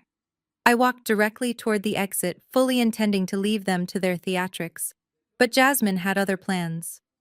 She saw me approaching the glass doors and broke away from the circle of elders. "Zuri, wait!" Jasmine called out, her voice loud enough to cut through the chatter of the crowded lobby. Hundreds of heads turned in our direction. The low hum of post-church conversation died out instantly. The lobby became a stage, and Jasmine was ready for her monologue. She rushed over to me, her face contorted in a mask of pure agony. She reached out and grabbed my arm, her manicured fingers digging into the fabric of my suit. Tears streamed down her face, ruining her carefully applied mascara. "Please, Zuri," Jasmine begged, dropping to her knees right there on the polished marble floor. It was a breathtaking display of manipulation. She clutched my hand, looking up at me with wide, desperate eyes. "I forgive you. Mom and Dad forgive you. We all forgive you for what you did last night. But please, I am begging you, find Jesus. Let the Holy Spirit soften your heart. Do not take our home away from us. I am carrying a child. How can you throw a pregnant woman out onto the street?" The collective gasp from the surrounding crowd was audible. Several women covered their mouths in shock. Sister Beatrice stepped forward, her face stern and self-righteous, positioning herself as my sister's protector. "Sister Zuri," Elder Thomas said, his deep voice carrying a tone of heavy disappointment. He walked over and placed a comforting hand on Jasmine's trembling shoulder. "We have all heard what is happening. The Lord calls us to be peacemakers. Your family loves you. Do not let the sin of pride and greed harden your heart against your own flesh and blood. Hand over the property and let us pray together for healing." My mother Vivian was standing just a few feet away, dabbing her eyes with a lace handkerchief. My father stood stoically beside her, playing the role of the heartbroken patriarch. Preston was hovering near the back of the circle, looking incredibly anxious. He wanted the social pressure to break me, but he was terrified of what I might say. I looked down at Jasmine, who was still kneeling at my feet, clutching my hand. I did not yank my hand away. I did not raise my voice. I did not exhibit a single ounce of the angry black woman stereotype they were all desperately hoping I would validate. I gently but firmly pried her fingers off my arm. I took a half step back, creating a clear physical boundary between us. "Jasmine, you can stand up now," I said, my voice projecting clearly and calmly across the silent lobby. "The performance is over." Jasmine let out a loud sob, burying her face in her hands. Sister Beatrice glared at me. "Have you no shame?" Beatrice hissed. "Your sister is on her knees begging for mercy and you mock her. You are a disgrace to this congregation." I turned my gaze away from my sister and looked directly at Sister Beatrice, then to Elder Thomas. I looked at the faces of the people who had judged me without ever asking for my side of the story. "I have absolutely no shame," I replied, my tone perfectly, "even because I have done absolutely nothing wrong. My sister is not crying because I am stealing her home. She is crying because she has run out of people to manipulate." Elder Thomas frowned, his bushy eyebrows pulling together. "What are you talking about, Zuri?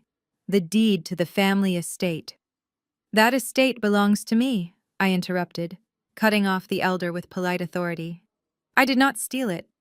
I bought it 3 years ago when my father secretly defaulted on the mortgage and the bank was 3 weeks away from foreclosing on the property." The shock that rippled through the circle of elders was instantaneous. Elder Thomas pulled his hand back from Jasmine's shoulder. My father Roland visibly flinched, his face turning a sickly shade of gray. Vivian stopped dabbing her eyes and stared at me in pure horror. The perfect, wealthy image they had spent 30 years cultivating in this church was disintegrating right in front of them. "That is a lie," Preston suddenly shouted, pushing his way to the front of the crowd. His face was flushed red and a thick bead of sweat rolled down his temple. "She is lying to cover up her own extortion. Do not listen to her. She is mentally unstable." I turned my attention entirely to Preston. The moment I made eye contact with him, he physically recoiled. He remembered the hallway. He remembered the red folder. "I am not the one lying, Preston," I said, my voice ringing out with crystal clarity. "And this entire spectacle has absolutely nothing to do with Jesus or forgiveness or family.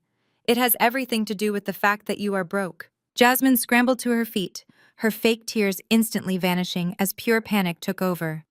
"Zuri, shut up," she snapped, completely breaking character. I ignored her. I looked back at Elder Thomas, who was watching the exchange with a highly trained analytical eye. My brother-in-law is not a successful wealth manager, I announced to the crowded lobby. He is a fraud. He desperately needs the deed to my house so he can use it as collateral for a high-interest loan. And he needs that loan because he is currently facing multiple federal lawsuits for embezzling millions of dollars from his clients. The lobby erupted into chaotic gasps and shocked whispers. The phrase embezzling millions of dollars hung in the air like a detonated bomb. Preston lunged forward, his hands balled into fists. "Shut your mouth, you psycho!" he roared, completely losing his mind in front of the entire church. I did not flinch. I stood my ground, unzipped my leather handbag, and slid my hand inside. It was time to show the congregation exactly what the truth looked like. I pulled the thick stack of folded documents from the interior zipper pocket of my leather handbag. The crisp, sharp sound of unfolding paper cut through the heavy, suffocating silence of the church lobby. Every eye in the room was glued to my hands. I separated the first batch of papers, smoothing out the creases, and held them out directly to Elder Thomas. He hesitated for a fraction of a second, glancing nervously at my parents, before reaching out and taking the documents. Pastor Davis, who had rushed out from the sanctuary to see what the commotion was about, stepped up beside the elder to look over his shoulder. "Take a very close look at the dates and the signatures," I instructed them, my voice echoing clearly off the high vaulted ceilings. "Those are the original foreclosure notices from the bank. Notice the name printed on the debt. Roland. Now look at the final page. That is the transfer of deed signed by my father, legally selling the property to me in a desperate bid to avoid a public county auction. I paid off his massive gambling debts in cash so this family could keep pretending they were perfect." Elder Thomas reached into his breast pocket, pulled out his reading glasses, and slid them onto his face. He traced his finger along the red bank stamps, the official notary seals, and my father's undeniable signature at the bottom of the page. The respected judge read the numbers silently, his eyes widening with every line. He slowly lowered the papers and looked up at my father. Roland, Elder Thomas asked, his deep voice thick with absolute disbelief. "Is this true? Did you bankrupt your family estate and sell it to your daughter?" My father could not even look the judge in the eye. The proud image-obsessed patriarch of our family stared blankly at the polished marble floor and offered a slow, humiliating nod. Vivian let out a quiet, pathetic whimper, bringing both of her hands up to cover her face. The illusion of her immense wealth and flawless status, the very thing she had sacrificed her relationship with me to protect, was completely shattered in front of the exact people she wanted to impress. Sister Beatrice, who had been so quick to condemn me and defend my mother, took a slow step backward. Her self-righteous expression melted into profound embarrassment as she realized she had publicly backed a family of massive liars. "But that is just ancient history," I said, turning my body away from my ruined parents to face Preston directly. Preston was breathing heavily, his chest heaving under his tailored suit jacket. He was staring at the second stack of papers, still resting in my hand. "The real tragedy is what my sister brought into this family," I announced to the crowd. I looked right into Preston's bloodshot, terrified eyes. "Did you honestly think I would not look into your finances after you tried to illegally evict me from my own home? I am a senior financial auditor. It took me less than an hour to find the lawsuit filed by the 80-year-old widow whose pension you drained. It took me even less time to find the massive margin calls you ignored." A collective gasp ripped through the crowd of churchgoers. Several people physically recoiled, pulling their children closer to them. Embezzling from an elderly widow was a line that nobody in this community would ever excuse. Preston opened his mouth, but his vocal cords completely failed him. He just shook his head slightly, a pathetic, weak gesture of denial. But the most interesting piece of paper in your little leather briefcase was the hard money loan application. I continued raising my voice so every single person in the massive lobby could hear the absolute depth of his depravity. I turned back to Pastor Davis and Elder Thomas, making sure the leaders of the community understood the exact nature of the crime. He needed my house because he was going to use it as collateral for a $3 million loan from a predatory, unregulated lender. He was going to take that cash and pay off the vulnerable clients he robbed, hoping to silence them before the Securities and Exchange Commission kicked down his office door. And when he inevitably defaulted on that high-interest loan, he was going to let the bank take my home. He was going to leave me completely bankrupt and facing federal conspiracy charges, all while he and Jasmine ran off scot-free. The color drained out of Preston's face so rapidly it looked like a medical emergency. He went absolutely ghost white. The aggressive, roaring man who had tried to physically intimidate me in my upstairs hallway just an hour ago vanished entirely. In his place stood a terrified, cornered coward who suddenly realized his life was over. He looked frantically around the lobby. He saw the disgusted faces of the church elders. He saw men who had previously shaken his hand and respected him now clenching their jaws in pure anger. He looked at the heavy glass doors leading to the parking lot. He realized that the police and the federal authorities were going to be the very next people to hear this story. "You are crazy," Preston mumbled. His voice was incredibly weak, trembling so badly it was barely audible. He took a step backward, then another. "I am not listening to this," he stammered, his eyes darting wildly toward the exit. He bumped into a church usher, stumbled slightly, and then completely lost whatever remaining nerve he had left. He turned on his heel and shoved his way violently through the crowd of shocked congregants. "Get out of my way!" Preston yelled, physically pushing past an elderly woman who stumbled against a pillar.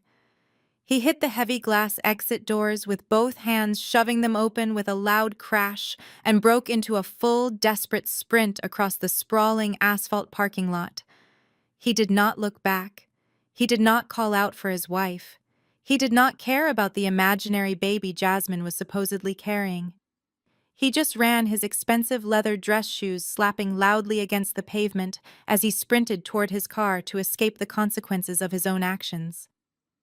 Jasmine was left standing in the dead center of the church lobby, completely abandoned by the man she had destroyed her own family to protect.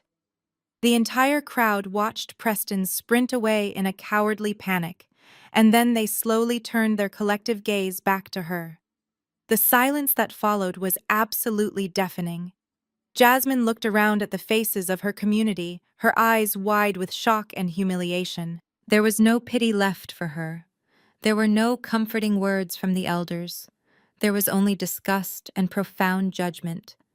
Her perfect, highly curated social media life was completely dead, exposed as a hollow criminal fraud under the bright fluorescent lights of the church foyer. I calmly folded the remaining documents, placed them back into my leather handbag, and zipped it shut with a sharp final sound. I looked at my mother, my father, and my sister, who were all standing frozen in the wreckage of their social standing.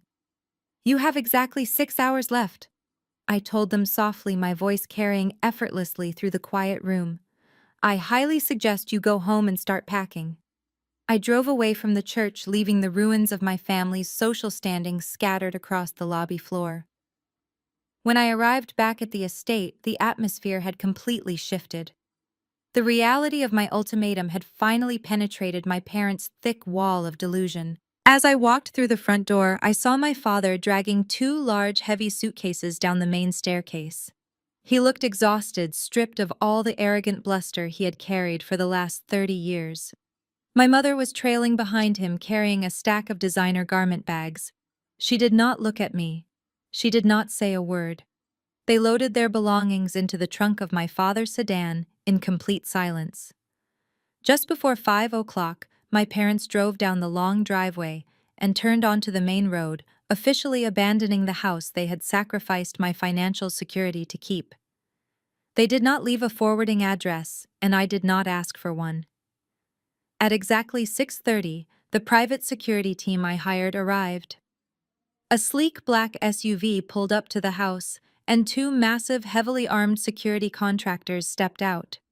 They wore tactical uniforms and carried themselves with the kind of quiet, imposing authority that instantly commands respect. I met them on the porch and handed them a printed list with the names and photographs of Preston and Jasmine.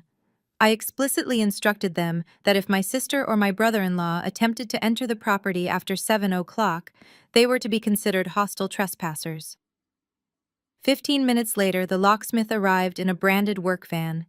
He immediately got to work drilling out the old brass deadbolts on the front and back doors and installing heavy-duty, high-security electronic locks. I stood in the foyer watching the brass shavings fall onto the hardwood floor, feeling the absolute finality of what I was doing. For 10 years, this house had been a physical prison of obligation. Now it was finally becoming my sanctuary. The grandfather clock in the hallway chimed 7 times. The 24-hour eviction deadline had officially expired. The locksmith packed up his tools, handed me the new set of master keys, and drove away. The 2 security guards took their positions, one standing firmly on the expansive front porch, and the other patrolling the perimeter near the backyard patio. I walked into the kitchen, poured myself a glass of sparkling water, and waited. I knew Preston was not going to let this go easily. A man facing federal prison does not just walk away from a $3 million lifeline. At exactly 7:15, the sharp squeal of tires tore through the quiet evening air. I walked to the front window and pulled back the heavy velvet curtain. Jasmine's Mercedes SUV aggressively pulled into the circular driveway, parking at a harsh angle that tore up a patch of the manicured lawn. Preston threw his door open and marched toward the house. Jasmine scrambled out of the passenger side, clutching her designer purse, her face tight with anxiety. But they were not alone. A second car, a faded gray sedan that looked like it had not been washed in months, pulled up right behind them. A man stepped out. He was wearing a cheap, ill-fitting suit and carrying a scuffed leather briefcase. He had slicked back hair and the kind of frantic, aggressive energy you usually see on late-night television commercials for discount defense attorneys. Preston had clearly spent the last 6 hours desperately scrambling to find any lawyer willing to take his case on a Sunday afternoon. The 3 of them marched up the brick walkway toward the front door. The massive security guard standing on the porch immediately stepped forward, blocking their path and resting his hand casually on his utility belt. "This is private property," the guard stated, his voice a deep, unyielding rumble. "You need to step back." Preston did not step back. He puffed out his chest, trying to project authority, but he looked completely ridiculous standing in front of the armed professional. "We are not leaving," Preston shouted, pointing a finger at the heavy wooden door. "Tell the homeowner to come out here right now. We have legal documents." I watched the exchange from the window. I set my glass of water down on the console table and walked to the front door. I did not open it. I simply stood in the foyer, looking through the rectangular glass panels built into the center of the heavy wood. Preston saw me standing there. A smug, victorious smirk spread across his face, completely erasing the terrified coward I had exposed at the church. He gestured aggressively to the cheap lawyer standing beside him.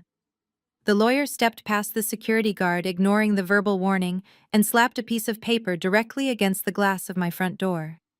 "Read it and weep, Zuri," Preston yelled through the glass, his voice muffled but entirely audible. "You thought you outsmarted us with that deed, but you forgot one massive detail." I leaned closer to the glass, looking at the document the lawyer was pressing against the pane. It was a power of attorney form. "That is a durable power of attorney," Preston shouted, his smirk widening into a full, arrogant grin. "Your father signed it over to me 5 years ago when his health first started declining. It gives me total, unyielding control over his finances, his assets, and his real estate, which means your little property transfer 3 years ago is entirely fraudulent and legally void. He did not have the legal capacity to sell you this house without my explicit written consent." Jasmine stepped up beside him, a triumphant look flashing in her eyes. "You are done, Zuri," she yelled through the glass. "You cannot kick us out. We own this house. Open the door right now before we have our lawyer call the police on your guards." Preston crossed his arms, standing tall on the porch. He genuinely thought he had won. He thought he had found the perfect legal loophole to invalidate my ownership, trap me in a lengthy court battle, and force me to let them stay in the house while the court sorted it out. He was relying on the fact that the average person is terrified of complex legal threats. I looked at the piece of paper pressed against the glass. Even through the pain, I could see that the document looked entirely suspicious. The notary stamp looked faded, and the signature claiming to be my father's lacked his usual sharp cursive loop. It was exactly what I expected from a desperate man facing federal charges. It was a complete sloppy forgery. The security guard looked at me through the glass, raising an eyebrow, silently asking for permission to physically remove them from the porch. I did not nod. I did not call the police. I did not argue with Preston through the heavy wooden door. Instead, I reached out, unlocked the brand new deadbolt, and pulled the front door wide open. Preston almost lost his balance as the door swung inward. He caught himself, his arrogant grin returning in full force. He thought my opening the door was a sign of total surrender. He thought I was backing down. "Step inside, Preston," I said, my voice perfectly calm and dangerously polite. "Bring your wife and bring your attorney." Preston adjusted his jacket, looking at the security guards with a sneer of absolute superiority. He stepped over the threshold, walking into my foyer like he was a conquering king returning to his castle. Jasmine followed right behind him, her chin tilted up in defiance, walking past me without saying a word. The shady attorney trailed behind them, clutching his scuffed briefcase. "Close the door," I told the security guard. The heavy wooden door clicked shut, locking us inside. "You finally realized you lost," Preston said, turning to face me in the foyer. "It is about time. Now tell your hired muscle to pack up and leave. I am going to need your keys, and I expect you to have your bags packed by morning." "I am not packing anything," I replied smoothly. "I just prefer to handle matters of fraud in the comfort of my own dining room." I gestured down the hallway toward the formal dining room, the exact same room where they had handed me the fake eviction notice, just 24 hours prior. "Follow me," I instructed them. "Let us take a closer look at this magical document of yours." Preston scoffed, shaking his head. "You can look at it all you want. It is legally binding. You are just delaying the inevitable." He confidently marched down the hallway toward the dining room, eager to rub his supposed victory in my face. Jasmine walked beside him, clutching his arm, completely unaware that they were walking straight into an ambush. They turned the corner and stepped into the dining room. Preston opened his mouth to make another condescending remark, but the words completely died in his throat. He stopped dead in his tracks, his arrogant smirk instantly evaporating into thin air. Sitting at the head of the mahogany table, calmly drinking a cup of coffee and reviewing a thick stack of legal briefs, was not a terrified homeowner. It was my own lawyer. And unlike Preston's discount attorney, the man sitting in my dining room was a senior partner at the most ruthless, high-powered corporate litigation firm in the city. "Good evening," my lawyer said, looking up from his papers with a cold, clinical smile. "Please have a seat. We have a lot to discuss." Preston froze, his eyes darting between me and the impeccably dressed man sitting calmly at the head of my mahogany table. My attorney Sterling was a senior partner at one of Atlanta's most formidable corporate litigation firms. He did not handle petty family squabbles or basic real estate disputes. He handled high-stakes corporate fraud, and he radiated the kind of quiet, lethal authority that made opposing counsel sweat before he even opened his mouth. The discount lawyer Preston had dragged along suddenly looked incredibly small in his cheap, wrinkled suit. He cleared his throat desperately, trying to muster some authority, and stepped forward to slide the power of attorney document across the polished wood. Sterling did not stand up. He did not offer them a seat. He casually picked up the piece of paper by the very edge, as if it were contaminated waste. He pulled a silver fountain pen from his breast pocket and used the cap to point at various sections of the document without actually touching the ink. "This is a truly fascinating piece of fiction," Sterling said, his voice rich, deep, and entirely devoid of amusement. "Let us start with the notary stamp. You are claiming Roland signed this document in Fulton County 5 years ago. However, the notary commission number listed here expired 7 years ago. Furthermore, the signature itself is an incredibly clumsy forgery. Roland has a documented medical tremor in his right hand that is clearly visible on every legal document he has signed over the last decade. This signature was executed with a perfectly steady hand. Most likely yours, Preston. Preston swallowed hard, the arrogant smirk completely melting off his face. He opened his mouth to argue, but Sterling cut him off with a sharp look. Before you speak, I need to remind your counsel of his ethical obligations, Sterling said, shifting his piercing gaze to the shady attorney who was already beginning to perspire. Presenting a forged legal document in an attempt to unlawfully seize real estate is a felony in this state. If you do not take this piece of paper off my table and walk out that front door right now, I will personally see to it that you are disbarred by Friday afternoon. The cheap lawyer did not hesitate for a single second. He snatched the forged document off the table, shoved it haphazardly into his scuffed briefcase, and practically sprinted out of the dining room without saying a word to his client. We heard the heavy front door open and slam shut a few moments later. Preston was left completely exposed. He was standing in my dining room, without legal representation, without a valid claim to my property, and without a single shred of his manufactured confidence. Jasmine stood beside him, her eyes wide with a mixture of confusion and rising panic. Preston, what is he talking about? Jasmine asked, her voice trembling, as she looked at her husband. Tell him he is wrong. Tell him we have the rights to the house. Sterling closed his leather portfolio with a soft thud.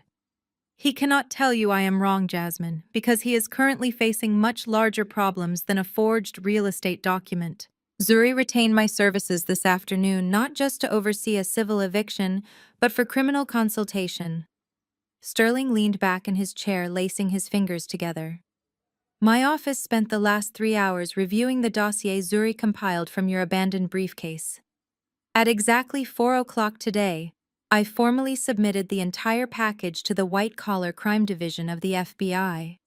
They now have the eviction notices, the margin calls, the civil summons from the 3 families you robbed, and the fraudulent hard money loan application you plan to secure using my client's home as collateral.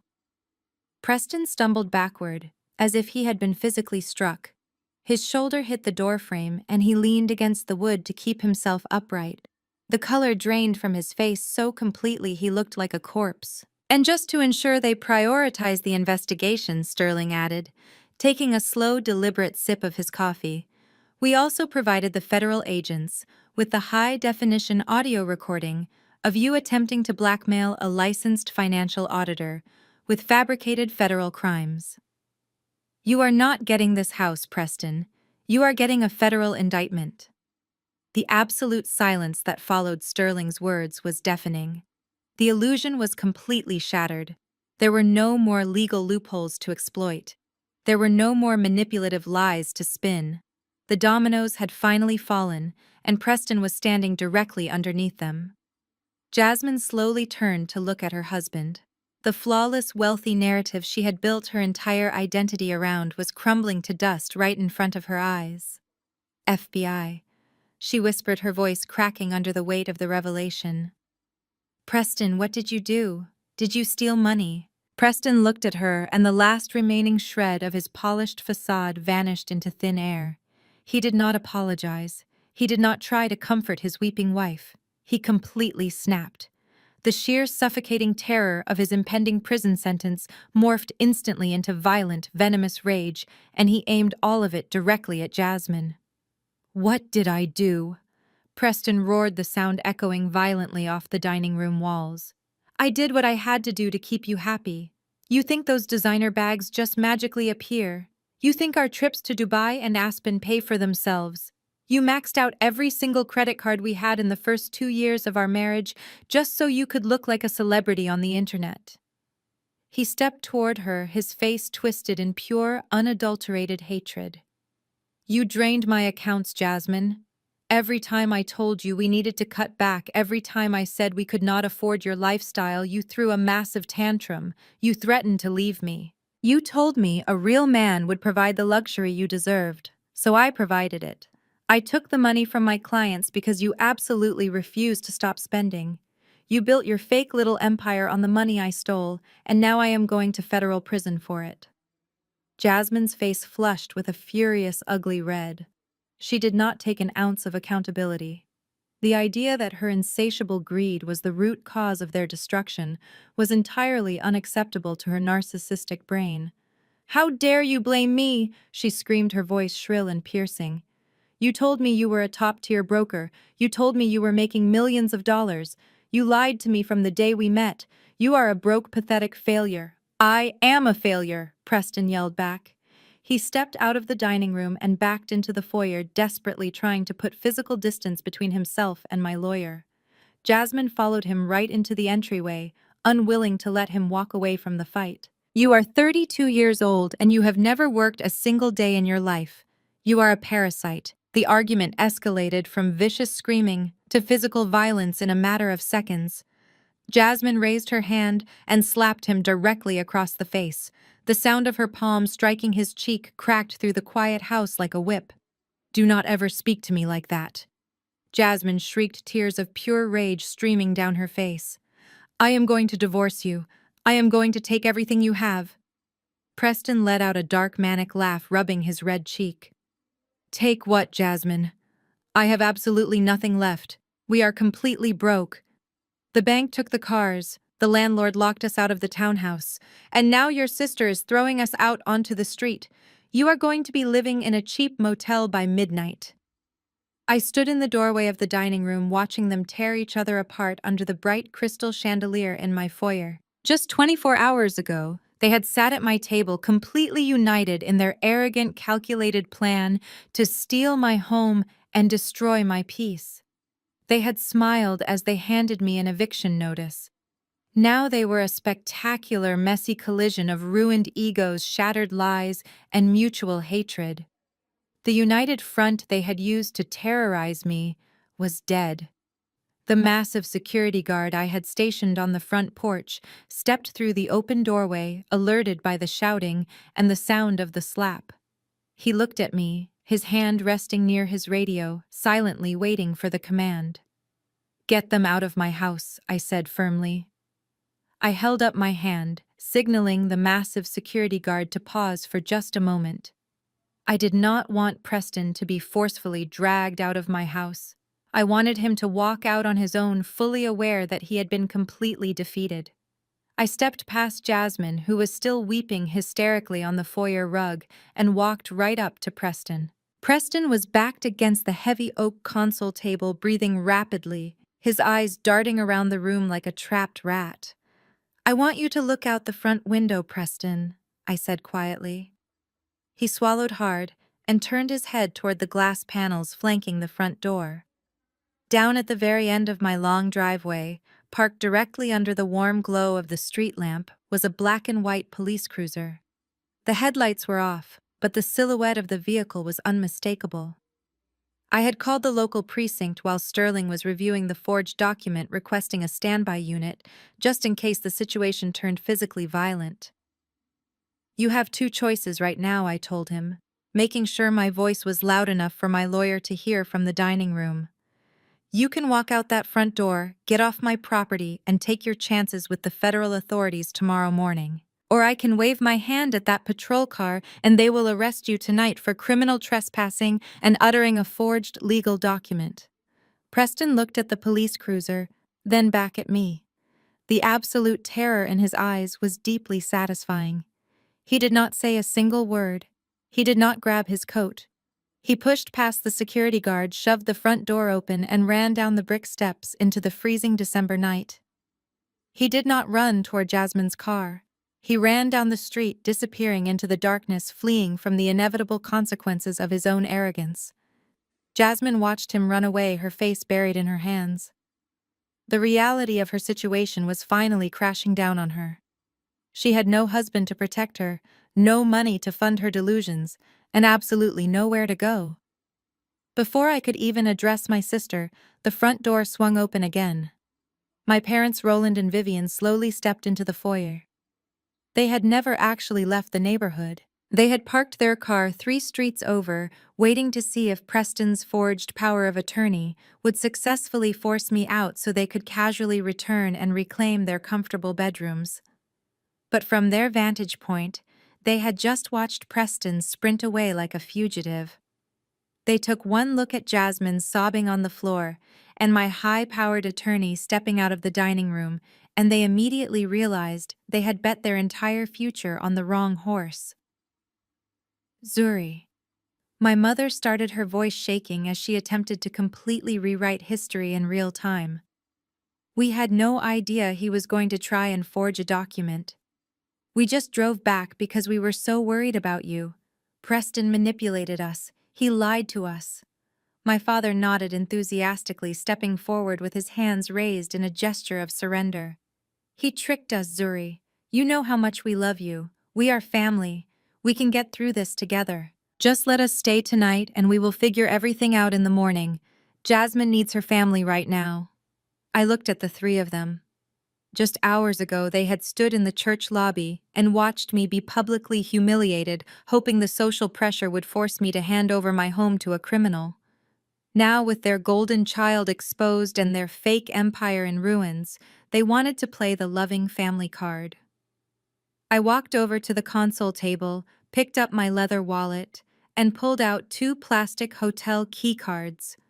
I tossed them onto the polished wood. They landed with a sharp clatter. I paid for 1 week at the Marriott downtown. I said, my voice completely devoid of any sympathy. I put the reservation under your name, Dad. That gives you exactly 7 days to find an apartment. After that, you are all on your own. Jasmine looked up at me, her mascara completely ruined. You are kicking us out on Christmas weekend, she sobbed, trying to play the victim one last time. No, I replied smoothly. I am evicting a group of hostile tenants who tried to steal my property. Take the keys and get out of my house. The security guard stepped forward, towering over my father. You heard the homeowner, the guard rumbled. Time to go. My father looked at the key cards, then at the armed guard. He silently picked the plastic cards off the table. He grabbed Jasmine by the arm, hauling her to her feet. My mother wrapped her shawl tightly around her shoulders, refusing to meet my gaze. The three of them walked out the front door, dragging their shattered egos into the cold night air. The heavy door clicked shut behind them and the deadbolt locked automatically. For the first time in 10 years, the house was completely silent, and it finally belonged entirely to me. 1 year later, the loud, joyful sound of classic soul music filled the exact same foyer. I was walking down the staircase wearing a stunning red silk dress, feeling lighter and happier than I ever thought possible. The house was completely unrecognizable. I had spent the last 12 months stripping away every single trace of my parents' pretentious, stuffy decor. The dark, depressing mahogany furniture and heavy velvet drapes were gone. I had knocked down the kitchen walls, creating the bright, modern, open-concept space that Jasmine had wanted, but I did it with my own money and my own vision. The walls were painted in warm, inviting tones, and the house smelled like roasted garlic, fresh herbs, and genuine joy. I walked into the kitchen where my partner Julian was standing at the massive quartz island. Julian was a brilliant architect I had met a few months after the eviction. He was kind, incredibly supportive, and most importantly, he loved me for exactly who I was, not for what I could provide. He was laughing warmly as he carved the Christmas turkey, surrounded by the incredible group of people I had invited to share the holiday. My mentor from the accounting firm, Elise, was pouring wine at the dining table. My closest friends from college were gathered around the fireplace, sharing stories and eating appetizers. There was no tension in the air.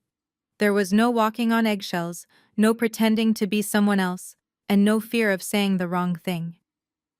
I had completely replaced the toxic bloodline I was born into with a chosen family built on mutual respect, love, and authentic connection. I stood in the doorway of the kitchen for a moment, simply absorbing the beautiful scene. The trauma of the past was still there, a scar that I would carry for the rest of my life, but it no longer defined me.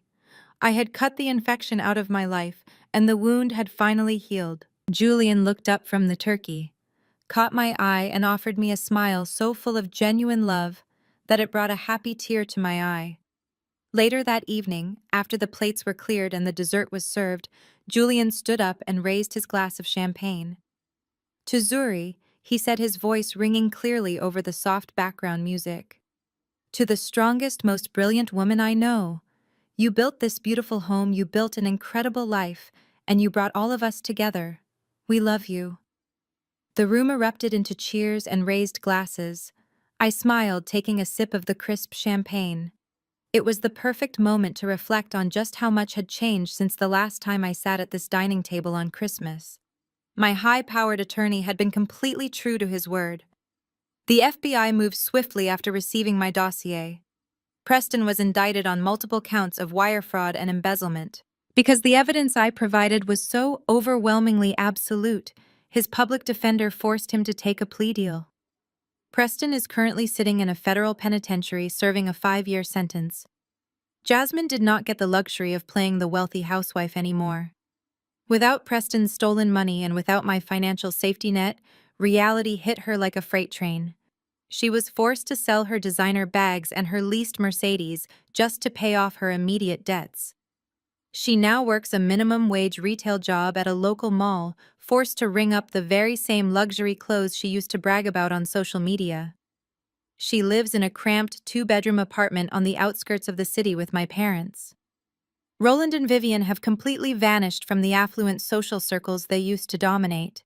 They can no longer afford their country club dues, and the massive scandal at the church made them social pariahs. They spend their days trapped in that tiny apartment with a bitter, angry daughter constantly arguing about money. They got exactly the life they deserved. I excused myself from the table, grabbed my glass of wine, and stepped out onto the expansive back porch. The December air was freezing, but I barely felt it. I looked out over the perfectly manicured lawn, the frosted trees shimmering under the moonlight. For the first 35 years of my life, I believed that family was an unbreakable bond. I believed that because we shared the same blood, I was obligated to set myself on fire just to keep them warm. I thought my worth was tied to how well I could clean up their messes and protect their secrets. But standing on that porch, looking at the property that was legally and morally mine, I realized the ultimate truth. Blood does not demand loyalty when it comes packaged with disrespect. Forgiveness does not mean giving toxic people access to your peace. I did not just reclaim a piece of real estate that night. I reclaimed my self-worth. I reclaimed my future. I reclaimed my crown, and I promised myself I would never let anyone try to take it from me, ever again. If you have ever had to draw a hard line with toxic family members, if you have ever had to choose your own peace over keeping up appearances, I want you to drop a heart in the comments below. Let me know you are watching and let me know you survived. Please hit that like button, subscribe to the channel, and share this story with anyone who needs a reminder that it is perfectly okay to walk away from people who only love what they can use. Thank you so much for listening to my journey. Remember, you hold the pen to your own life story. Do not ever let anyone else write your ending.